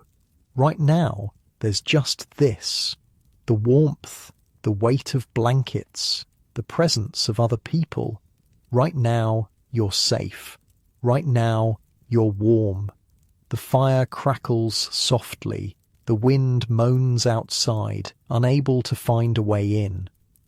Sleep comes like a tide, rising slowly, gently, and just before it takes you completely, you hear another voice, picking up another story, always another story. You wake in darkness, not because it's morning, it isn't. The fire has burned low, just a bed of coals glowing red in the long hearth. And for a moment, you're disoriented. The sounds of the household are muffled. Most people are still asleep. Their breathing slow and steady. Somewhere a child shifts and murmurs. But someone is talking. Your eyes adjust and you see them. A small group gathered near the warmest part of the fire, huddled close together. An old man is speaking. His voice is soft but carries in that particular way that practiced storytellers learn, filling the space without waking those who want to sleep. This is the deep night, the hours when the world outside is at its coldest, when the darkness presses hardest against the walls, when sleep doesn't always come easy, and for those who can't sleep or choose not to, there's always a story. You pull your blankets tighter and listen. The old man is telling a tale about a ship, a long ship that sailed too far west and found lands that shouldn't exist, islands of ice and mountains of fire, strange people who lived without metal, animals so large they could crush a man without noticing. You've heard versions of this story before. Everyone has, but that's not the point. The point is the way he tells it, the pauses in the right places, the shift in his voice when danger approaches, the way he makes you see the fog rolling over the water, feel the cold spray on your face, hear the creak of timbers straining against unknown currents. This is what skalds do. They don't just repeat words. They create worlds. In the summers, when the men sail off to trade or raid or explore, the skalds often go with them. They're present at battles and negotiations. They witness history being made, and then they carry those stories back, shape them into poems and tales, and perform them in halls from Norway to Iceland to wherever the Norse ships land. A good skald is welcome anywhere. They bring entertainment, obviously, but they also bring news, information about distant lands and foreign kings, warnings about dangers along certain trade routes, stories of other families, other feuds, other triumphs and failures, and they bring the past. The old man telling the story now isn't making this up. Not exactly. He's drawing on tales that were old when his grandfather was young, stories that have been passed down through so many generations that no one knows anymore where fact ends and legend begins. The gods are in these stories. Odin with his one eye and his ravens, Thor with his hammer, Loki with his lies. They walk among humans, interact with them, help and hinder and judge. In the stories, the boundary between the mortal world and the world of gods is thin enough to see through. Sometimes the stories are about heroes, men and women who did impossible things, killed monsters, sailed uncharted seas, founded dynasties, died gloriously in battles that shook the world. Sometimes the stories are about ordinary people, farmers who made clever bargains, wives who outwitted cruel husbands, children who discovered ancient secrets. The tales teach lessons even when they don't seem to, embedding wisdom about honor and courage and cunning into narratives that stick in the memory. The old man's story has reached a crisis point. The ship is caught in a storm. The sail has torn. Men are being swept overboard. He describes the chaos with words that make you feel the deck lurching beneath you, the icy water closing over your head. Around him, his small audience is rapt. Even you, lying on your platform wrapped in furs, have stopped thinking about sleep. The story has captured you, pulled you out of your own concerns and into this other world where heroes struggle against forces beyond their control. This is the magic of storytelling, not supernatural magic, something more fundamental, the ability to take a bunch of sounds, nothing more than vibrations in the air, and use them to create experiences in someone else's mind, to make them feel emotions they wouldn't otherwise feel, to transport them to places they've never been. The Vikings understand this power. That's why skalds are honoured and rewarded, why great poets can expect hospitality in any hall, why the ability to compose verse is considered a gift from Odin himself. There's a hierarchy to this art. At the bottom are the people who can merely repeat stories they've heard, getting the basic facts right but missing the spark that makes a tale come alive. Above them are those who can perform well, who understand timing and emotion, who can hold an audience.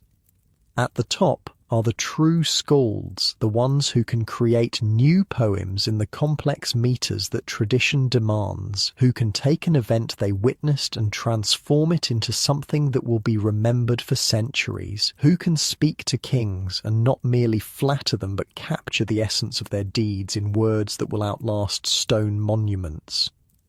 The old man telling the story tonight isn't one of those. He's a farmer, like most people here, but he's a good storyteller, and in the long, dark nights of winter, that's enough. He keeps the tradition alive. He passes the stories on. He fills the darkness with something other than fear.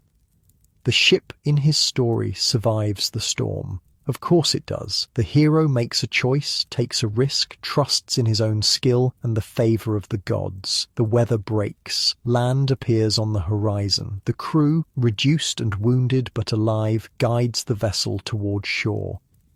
There's more to the story, but the old man is winding down. His voice has gone softer, slower. He knows that some of his audience is drifting off, lulled by the rhythm of his words. That's fine. That's how these nights go. The story will continue tomorrow, or the next night, or whenever sleep refuses to come again. You close your eyes. The coals pulse with dim red light. The darkness fills with half-formed images from the story, ships and seas and unknown shores. This is how knowledge travels here, not in books, not in schools, in the voices of people who remember, speaking to people who will remember after them, an unbroken chain stretching back into time beyond memory and forward into futures beyond imagining. The children who are sleeping now, the ones too young to stay up for the deep night stories, they'll absorb these tales anyway. They'll overhear them during the long evenings. They'll hear references and fragments and eventually complete versions. By the time they're adults, the stories will be as much a part of them as their own memories. That's how it works. That's how culture survives in a world without writing, without permanent records, without any way to save information except in living minds. Every person is a library. Every death is a potential loss of irreplaceable knowledge. Every birth is a chance to extend the chain. The pressure of that responsibility is invisible but real. When an old person dies here, there's mourning not just for the person, but for what they knew, the stories they never got to tell, the songs they never got to teach, the practical wisdom about fishing spots and weather signs, and the 100 small details of survival that lived only in their experience. And so people learn. Children learn from parents and grandparents. Apprentices learn from masters. Everyone absorbs what they can from everyone else, building up reservoirs of knowledge that they'll someday pass on. It's a fragile system. A single bad winter, a disease that takes too many people, a war that kills a generation of young men, and centuries of accumulated wisdom can vanish. The chain breaks. The stories are lost. Future generations stumble in darkness that their ancestors could have lit.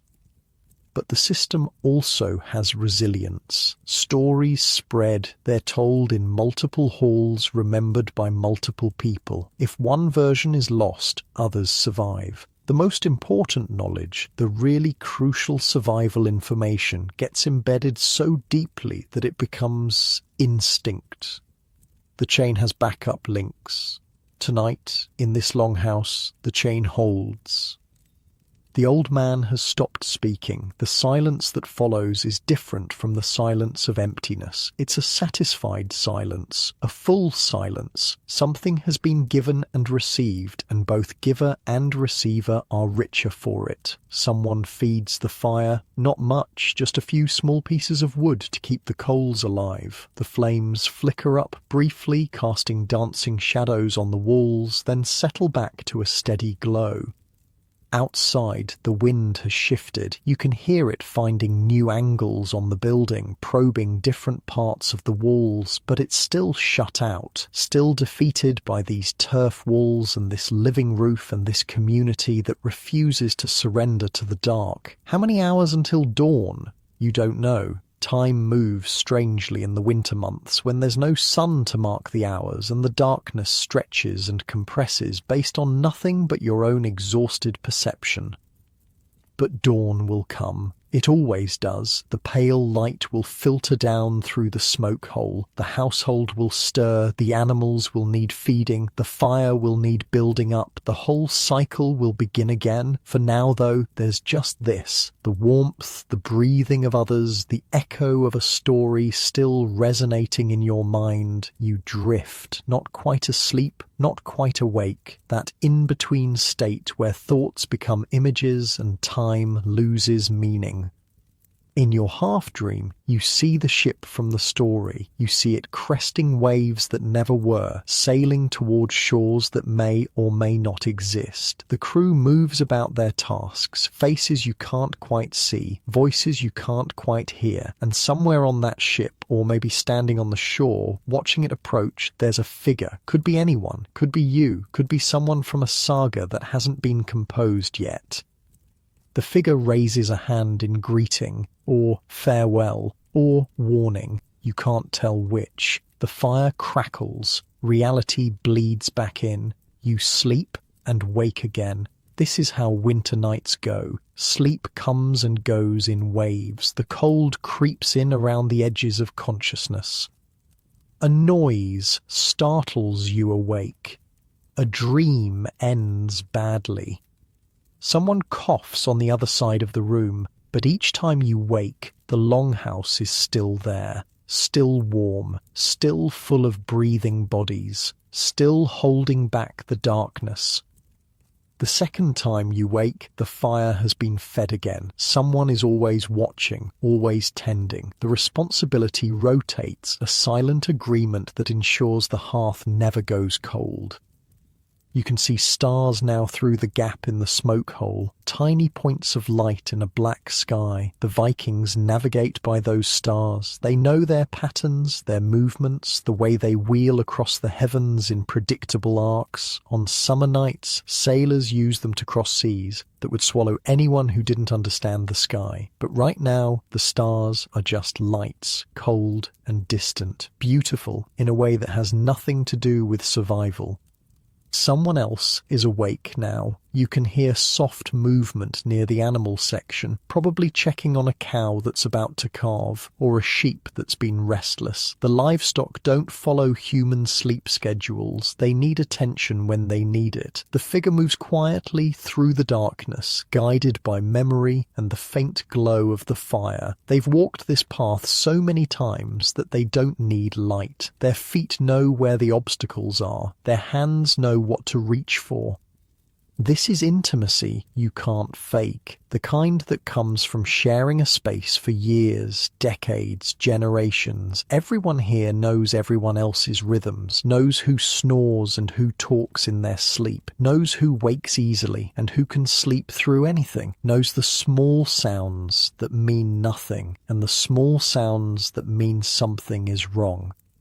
In the summer, when the days are long and people scatter across the landscape, working the fields and fishing the waters and sailing to distant shores, this intimacy fades. People become individuals again, pursuing their separate tasks, sleeping in separate spaces.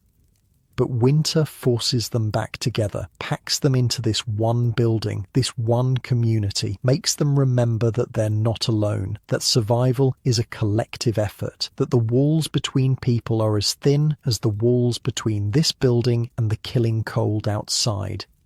Maybe that's what the stories are really about. Not just entertainment, not just education, but connection. A way of saying, we're in this together. We share these tales the way we share this fire and this food and this warmth. The person checking on the animals has finished their task. They move back toward their sleeping spot, their footsteps almost silent on the packed earth floor. In a few hours, they'll be tired and someone else will take over. The rotation continues. You pull your blankets closer. The wool is scratchy but warm. It smells like smoke and lanolin and something else you can't quite name. The smell of home, maybe. The smell of this particular place, this particular collection of people and animals and memories. There's no word for homesickness in a world where most people never leave home, but there's a word for the feeling of safety, the feeling of belonging, the feeling of being exactly where you're supposed to be. And right now, despite everything, despite the cold and the dark and the endless grind of survival, you feel something like peace. Not happiness, exactly. That's too active a word for this state. Just acceptance, the understanding that this moment is enough, that the worries of tomorrow can wait for tomorrow, that right now, in this breath, in this heartbeat, you're alive and warm and surrounded by others who are alive and warm. The old storyteller has gone back to sleep. You can hear his distinctive snore, the one everyone jokes about when he's not around. Tomorrow he'll wake stiff and creaky, complaining about his joints, eating his porridge slowly while the younger people bustle around him. But tonight he gave something. He opened his mouth and let stories pour out, stories that will live on in the minds of everyone who heard them. That's not nothing. That's not a small thing. In a world where death is always close and winter is always coming, the act of passing down knowledge is an act of defiance. We will not be forgotten. That's what every story says underneath everything else. We lived, we struggled, we mattered, and when we're gone, these words will remain. The stars are still there, the fire is still burning, the wind is still trying to find a way in, and you're still here, still warm, still part of something larger than yourself. That's enough. For tonight, that's enough. Sleep comes again, gentler this time. No dreams that you'll remember, just darkness and warmth and the slow passage of hours. Somewhere on the other side of the world, the sun is shining. Here, the night stretches on. But dawn is coming. It always comes. And when it does, you'll be ready. For now, rest. Let the fire watch over you. Let the walls hold back the cold. Let the stories settle into your bones. Tomorrow has its own demands. Tonight, you sleep. Something wakes you. Not a sound exactly, more like an absence of sound, the kind of quiet that presses against your ears and makes you pay attention. You open your eyes. The longhouse is dim. The fire has burned low, just coals glowing red in the darkness. Someone needs to add wood. You know this without even looking, but that's not what caught your attention. It's the silence outside. All night there's been wind. You've grown used to it. The constant rush and whisper against the turf walls, the occasional rattle when a stronger gust hits. It's been the background music of these winter months. Now there's nothing. You lie still, listening, breathing slow. Around you, the other sleepers shift and murmur. The animals in the barn end stamp and blow. The fire crackles softly, but from outside, nothing. After a moment you understand. The wind hasn't stopped. It's still out there, still blowing. But now, there's something between you and it. Something muffling the sound. Snow. Overnight, the storm that was coming finally arrived, and it's buried the house. You've seen this before. You know what it means. Right now, while you lie here under your wool blankets, snow is piling against the walls, climbing up the sides, covering the curves of the turf roof, filling every angle and corner until the longhouse disappears under a white blanket. From outside, if you could see it, the whole settlement would look like a collection of low hills, nothing to indicate that dozens of people are sleeping underneath, just smooth mounds of white with thin wisps of smoke rising from snow-covered vents. This should worry you maybe, being buried alive, but you've learned better. The snow is actually helping.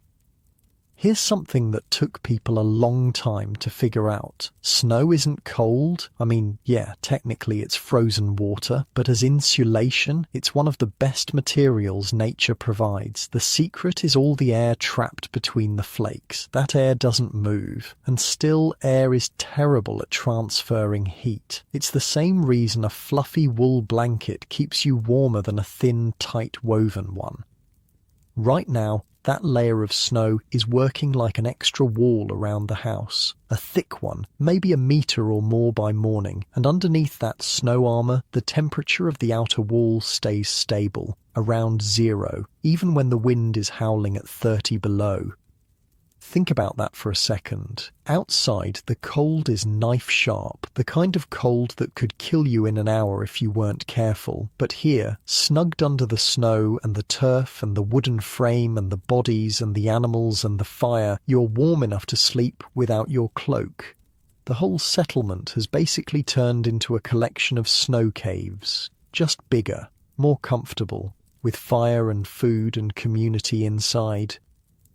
Your ancestors figured out something important. You don't fight the snow. You don't dig yourself out the moment it falls. You let it pile up. You use it the same way you use everything else in this harsh landscape. By morning, the snow will have completely sealed the house, closed up any last gaps where the wind might sneak through, created a quiet cocoon around everyone inside. There's a reason people sleep deepest during heavy snow. You close your eyes again. Let the silence hold you. Sleep comes easy. When you wake again, it's morning, or what passes for morning this deep in winter. The smoke hole shows grey light, not the sharp blue of a clear day, the diffused glow that means clouds, or snow still falling. Someone has fed the fire. It's burning properly now. flames licking at fresh wood, heat pushing back against the cold. Around you, people are stirring. The husfreyja is already up. You can hear her directing the morning's work, her voice calm and steady, the same rhythm it always has. Today there's something different in the air, a kind of anticipation. And then you remember, Joel is coming, the midwinter celebration, the biggest feast of the year. You've been waiting for this. Everyone has. But first, before any of that can happen, someone needs to go outside. Not because anyone wants to, but because the animals in the barn end need fresh water. The ice on the pond needs to be broken. The woodpile needs to be uncovered and restocked. There are always things that require going out, no matter how deep the snow. You watch as one of the men starts preparing. Layer by layer, he builds up his protection against the cold. First comes the linen undershirt, thin and close to the skin. This is important. The layer against your body needs to wick moisture away. If you start sweating and that moisture stays against your skin, you're in trouble. The cold will find that dampness and steal your heat through it. Over the linen goes a wool tunic, heavy, thick, the kind of wool that's been prepared with the natural oils still in it. This layer traps warm air against your body, creates an insulating pocket that moves with you. Then the trousers, more wool, wrapped close at the ankles so snow doesn't work its way in, tied with leather thongs. Over everything goes the big outer layer, a cloak of sheepskin, fur side in, leather side out. The leather has been rubbed with tallow until it's nearly waterproof. The fur creates another layer of trapped air. This cloak weighs a lot, but it's worth every ounce. For the head, a wool cap that covers the ears. The ears are vulnerable. Frostbite can take them quick. For the hands, mittens, not gloves. Mittens keep the fingers together where they can share heat. Inside the mittens, a layer of wool. Outside, leather. For the feet, thick wool socks. Then leather boots stuffed with dried grass for extra insulation. The boots come up almost to the knee. By the time he's done, the man is nearly twice his normal size. He looks like some kind of shambling beast, more bear than human. And this is for a trip of maybe 100 yards. Break the ice, haul some water, come right back. That's how serious the cold is. He pushes open the inner door of the vestibule, steps through, closes it behind him. Then you hear the outer door open. A brief rush of cold air sneaks past the barrier. The door closes. He's gone, out into the white. You don't envy him. In a few days, it'll be your turn. Everyone rotates through the outside chores. It's only fair, but for now, you're grateful to be inside. While the man is out, others are working on different preparations. There's a small separate building about 50 paces from the long house. You can barely see it on clear days. Today, with the snow, it's probably just a bump in the white landscape. That building is the smithy. It's not connected to the longhouse. Can't be. The risk of fire is too high. One spark in the wrong place and the whole settlement could burn, and fire is always hungry for the wooden beams and dried straw of a longhouse. So the smithy sits alone, but it's designed to stay warm even in the worst weather. The trick is building down instead of up. The smithy is what some might call a Grubenhaus, which just means pit house. Half of it is dug into the ground. The walls are formed partly by the earth itself. The floor sits maybe half a metre below the surface. This might seem like a recipe for dampness and misery, but actually it's clever. The ground never freezes as deep as you might think. Below a certain depth, the earth maintains a more or less stable temperature, not warm exactly, but not deadly cold either. By digging into that stable layer, the smithy starts with a baseline temperature that's manageable. Then you add a forge, a proper forge with bellows and a fire hot enough to work iron. Suddenly, that small underground space gets very warm indeed.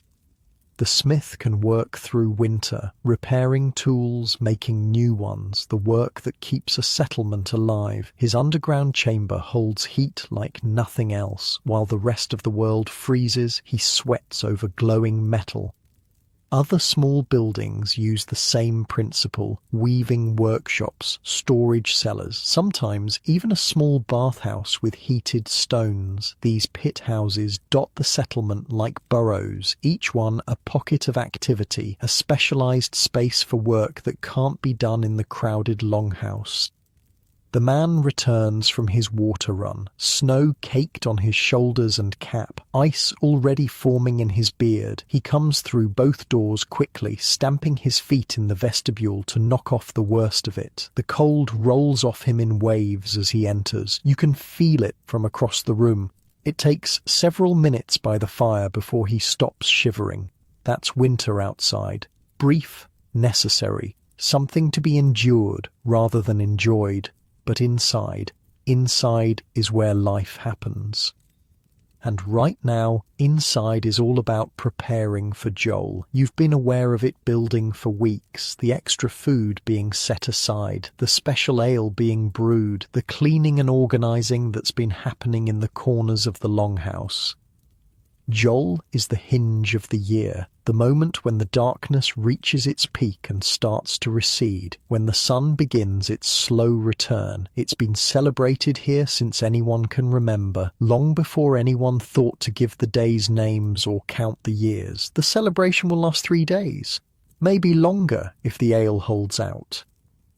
There will be feasting. The animal that's been chosen for sacrifice will be killed and the blood collected in a special bowl. That blood will be sprinkled on the walls, on the altar stones, on the people themselves. It sounds strange to you maybe, but to everyone here it's as natural as breathing. A way of thanking the gods for getting everyone through the dark half of the year. A way of asking for their blessing in the light half to come.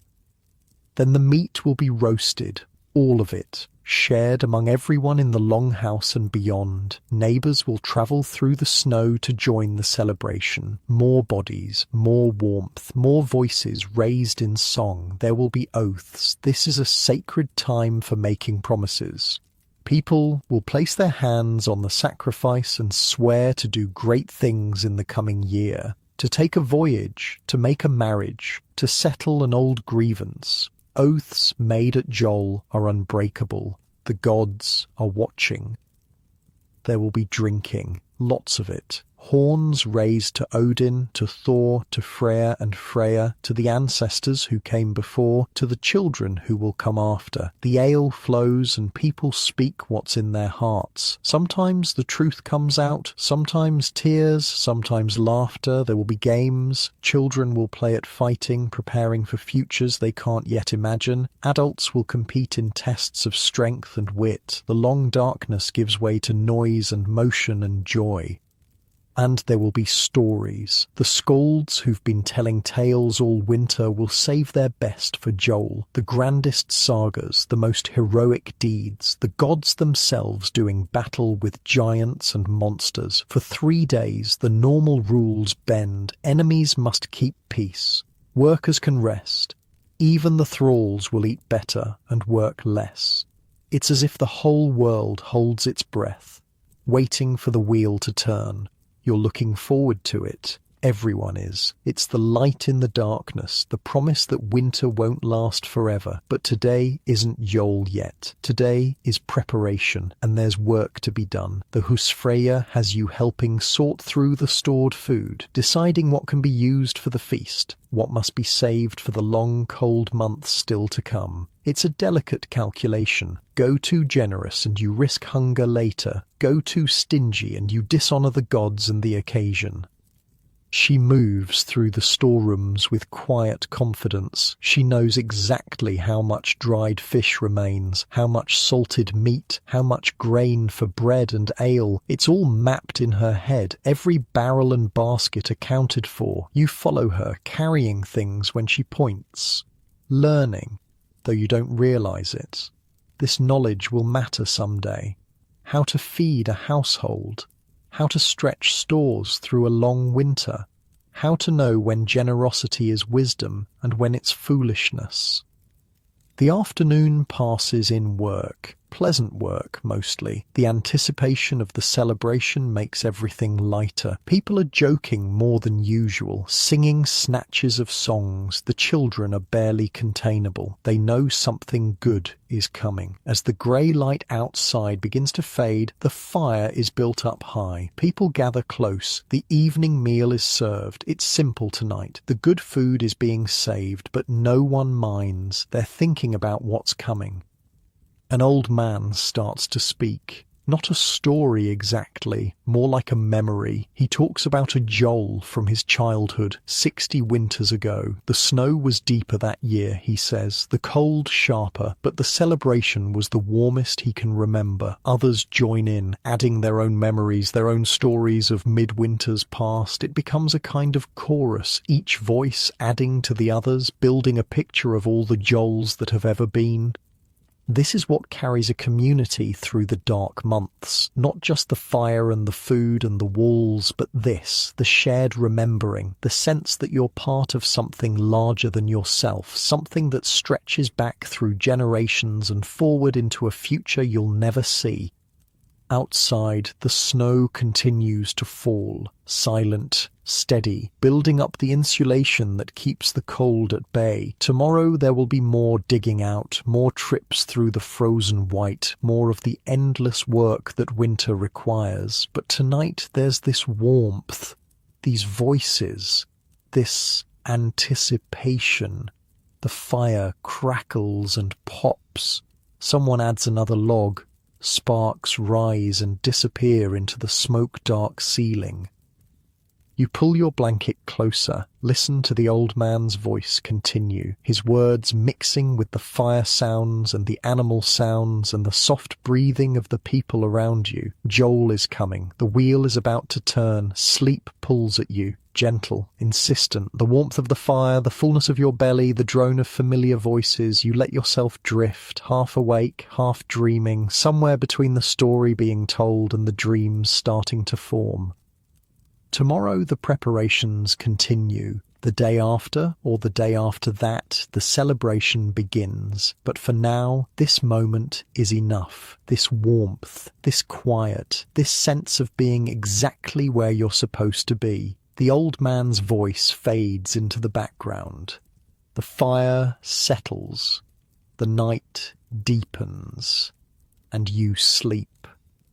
The day arrives soft and quiet, grey light through the smoke hole, the smell of something special cooking over the fire, a different quality to the morning, something you can feel before you even open your eyes. Joel, you've been waiting for this. The whole settlement has, and now it's here. You lie still for a moment, savouring it. The last quiet before the celebration truly begins. Around you, others are stirring, but slowly. No one is in a rush today. The usual urgency of mourning, the immediate demands of survival have been set aside. For 3 days, time moves differently. The longhouse feels different today. Fuller, somehow, even though the same people are inside. There's an energy in the air, a lightness. People move with purpose, but without hurry. Voices are gentler. Laughter comes easier. The Husfreyja has been up since before dawn. You can see it in her eyes.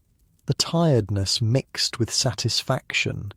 Everything she's been planning, all those careful calculations about how much food to save and how much to spend, it all comes together now. The sacrificial animal was chosen days ago, a boar, a good one, fat and healthy despite the long winter. It represents the best the community has to offer. You don't give the gods your scraps. The killing was quick, respectful, the blood caught in a wooden bowl. And then something happened that might seem strange to you, lying in your warm bed right now. That blood was sprinkled on the walls, on the altar stones that sit in the corner of the longhouse, on the people themselves. It sounds dark, maybe, primitive, but standing there with your neighbours and family, feeling the cool drops on your skin, it didn't feel that way at all. It felt like connection, like you were all part of something larger, like the boundaries between humans and gods and animals and Earth had thinned for just this moment. Now the meat is roasting. The smell fills every corner of the house, rich and savoury. Your stomach remembers meals that didn't fill it, weeks of careful rationing, months of making do, and here, finally, is abundance. Not waste, never waste. Every part of the animal will be used, but abundance. Enough for everyone to eat until they're truly satisfied, maybe for the first time since autumn.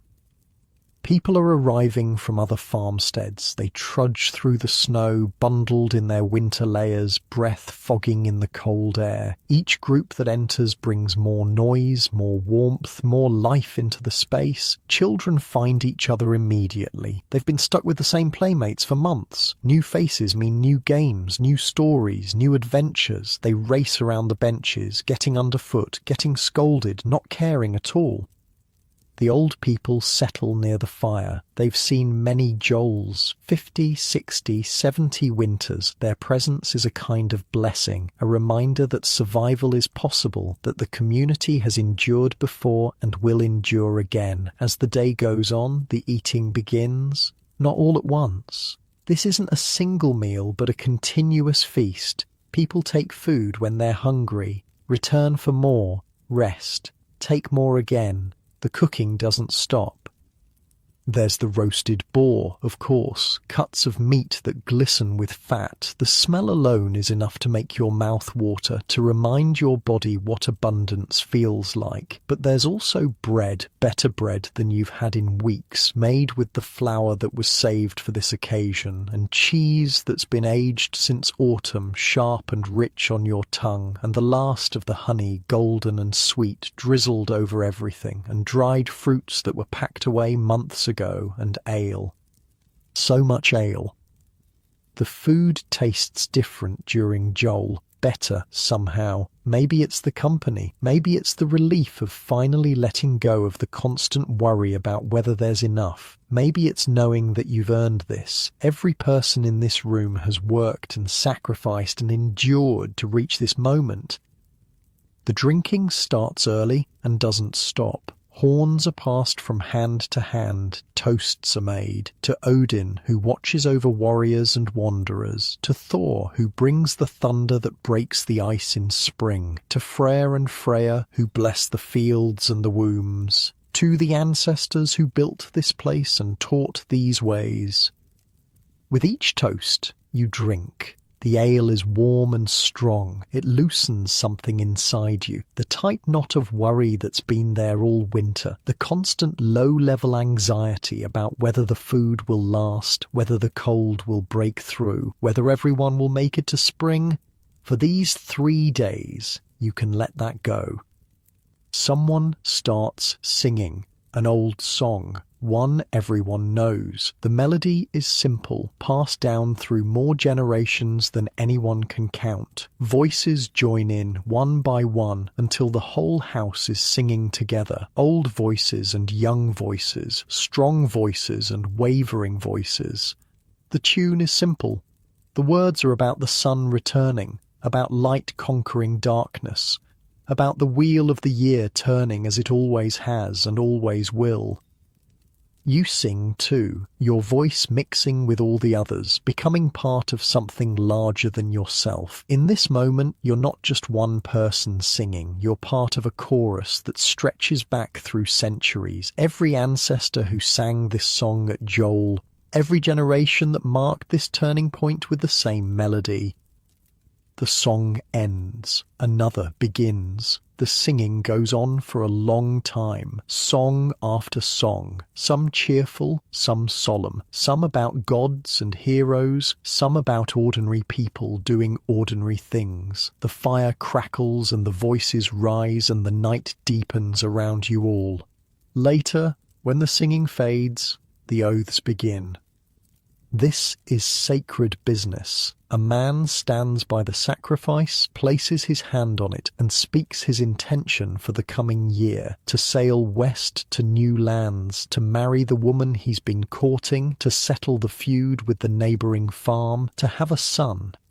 Once spoken at Joel, these oaths cannot be broken. The gods have witnessed them. To fail would be to shame yourself and your family. So people choose their words carefully. They don't promise what they can't deliver, but they promise something. They commit. When your turn comes, you speak quietly. Something small but meaningful, something you've been putting off, something you need to do once the thaw comes. The words leave your mouth and become real. The oath settles into your bones. As night falls and the fire burns high and the ale continues to flow, you find yourself sitting on the bench watching the scene before you. This is the heart of it, you realise, not just the building or the fire or the food. This, the people, the together. You've spent months in this house, sleeping beside the same faces, breathing the same smoky air, eating from the same pot, working toward the same goal, survival, and you've done it, not alone. Never alone, together. The building is just a building, wood and turf and stone. Without the people inside it, it's nothing, an empty shell that the cold would claim in a single night. But with them, with all of them, from the oldest grandmother to the smallest child, from the husfreyja with her keys to the thralls who shovel the muck, the building becomes something else, a fortress. A ship sailing through the frozen months, a living thing that breathes and grows and endures.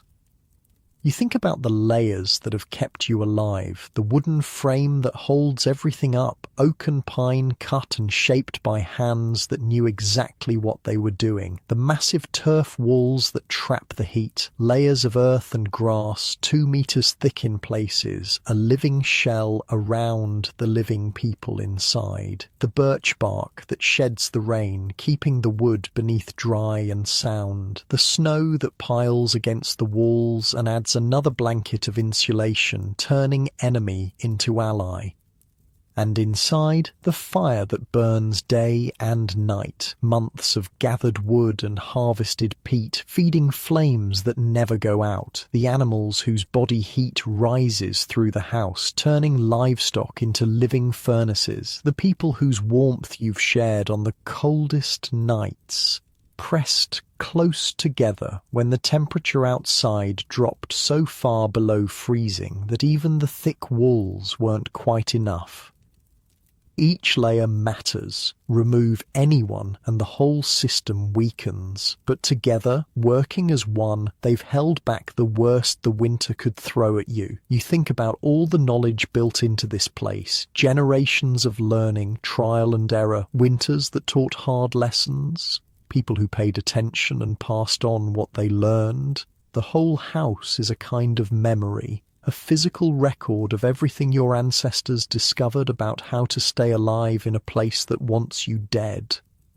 And now, 3 nights of celebration, 3 nights of feasting and drinking and singing and oath-making, 3 nights to mark the turning of the year, because that's what this is really about. The wheel has reached its lowest point, the longest night, the deepest dark, and now, slowly, so slowly, you won't even notice at first, the sun begins its return. Each day from here will be a little longer than the one before, a little brighter, a little warmer. The change will be so gradual that weeks will pass before you truly feel it. But it's happening, even now, even tonight. The light is coming back. Somewhere outside, beneath the snow and the frozen earth, seeds are waiting. They don't know it's Joel, they don't know anything, but something in them is stirring, the faintest memory of warmth, the promise of what's to come. Barley and rye, planted last autumn, sleeping under their blanket of white, waiting for the signal to grow. In the barn end of the house, a ewe is heavy with lamb. She'll give birth in the early spring, before the snow is fully gone, and that lamb will be the first new life of the year, a sign that the world is starting over again. Other animals will follow, calves and kids and foals. The settlement will fill with new sounds, the bleating of the young, the busy work of caring for them. The fields that lie dormant under white blankets will wake, first as patches of brown showing through melting snow, then as green shoots pushing up through softening earth. The rivers that run slow and icy will quicken, swelling with meltwater, rushing toward the sea with new energy. The birds that flew south will return. You'll hear them before you see them. The strange joy of birdsong after months of only wind and fire and human voices. The fjords will clear of ice. The boats that have been pulled up on shore, covered and waiting, will be launched again. Some will go fishing, some will go trading, some will go raiding. The world will open up after months of being closed. Horizons will expand. Possibilities will multiply. But not yet. Not for months still. For now, there's this, the fire's warmth, the sound of voices, the taste of good food and strong ale, the weight of the oath you've made and the promises others have sworn, the certainty that you belong here, in this place, with these people. The celebration will last 2 more days. There will be more eating, more drinking, more singing, games and contests for the children, stories and arguments for the adults. The normal rules of life will stay bent. The normal tensions will stay eased. And then it will be over. The visitors will return to their own farms. The daily work will resume. The careful rationing of food and fuel will begin again. The long, slow wait for spring. But something will have changed. The darkest point will be behind you. From here, every day is a step toward the light. You find yourself growing sleepy, the ale and the warmth and the full belly doing their work. Around you, others are feeling it too. The energy of the celebration is fading into something softer, gentler, people finding places to rest. The fire has burned down to deep, glowing coals. Someone will tend it through the night. Someone always does. The rhythm of the house continues even during Joel.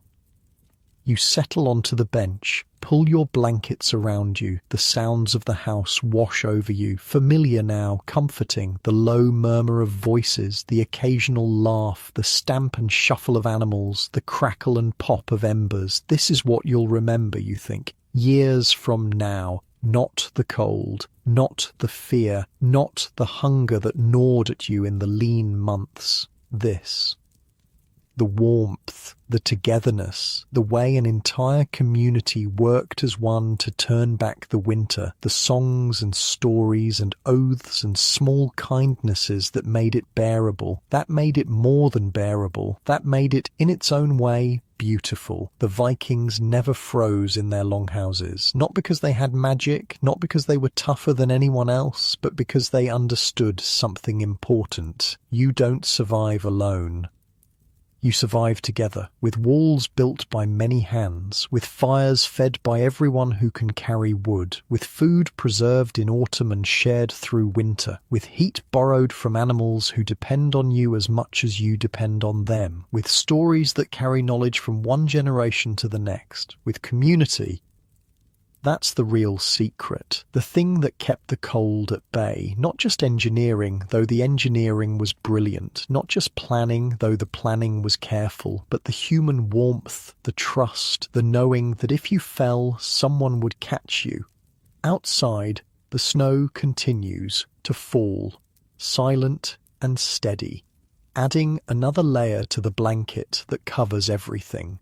The settlement is invisible now. Just mounds of white with thin wisps of smoke rising into the dark sky. But inside, Inside there is warmth. Inside there is life. Inside there is this, right now, this moment of peace. At the turning of the year, your eyes grow heavy. The fire glow plays across the walls. Shadows dance and shift. The voices blend together into a gentle hum. Words losing their meaning, becoming just sound, just rhythm, just the pulse of the community breathing together. You did it. You made it through the darkest days. Spring is coming, not soon, but coming. And when it does, you'll be ready, rested, fed, strong, ready for whatever the thaw brings. For now, rest. Let the warmth hold you. Let the sounds of the house wrap around you like another blanket. Let your thoughts drift towards sleep like smoke rising toward the roof. The fire pops softly. Someone adjusts a blanket. An animal sighs in the barn end. Small sounds, peaceful sounds, the sounds of a household settling into sleep. The wheel is turning, the light is returning, and you are exactly where you're meant to be. Safe, warm, home. And wherever you are right now, in your own bed, in your own time, maybe you can feel some of that same peace, the same gratitude for warmth, the same comfort of being inside while the cold waits outside. Different walls, different fire, different people, but the same human need for shelter, for rest, for home. Sleep well. Dream of long fires and thick walls and the sound of voices singing together. Dream of snow falling silent on turf roofs. Dream of the wheel turning, the light returning, the world made new. Good night.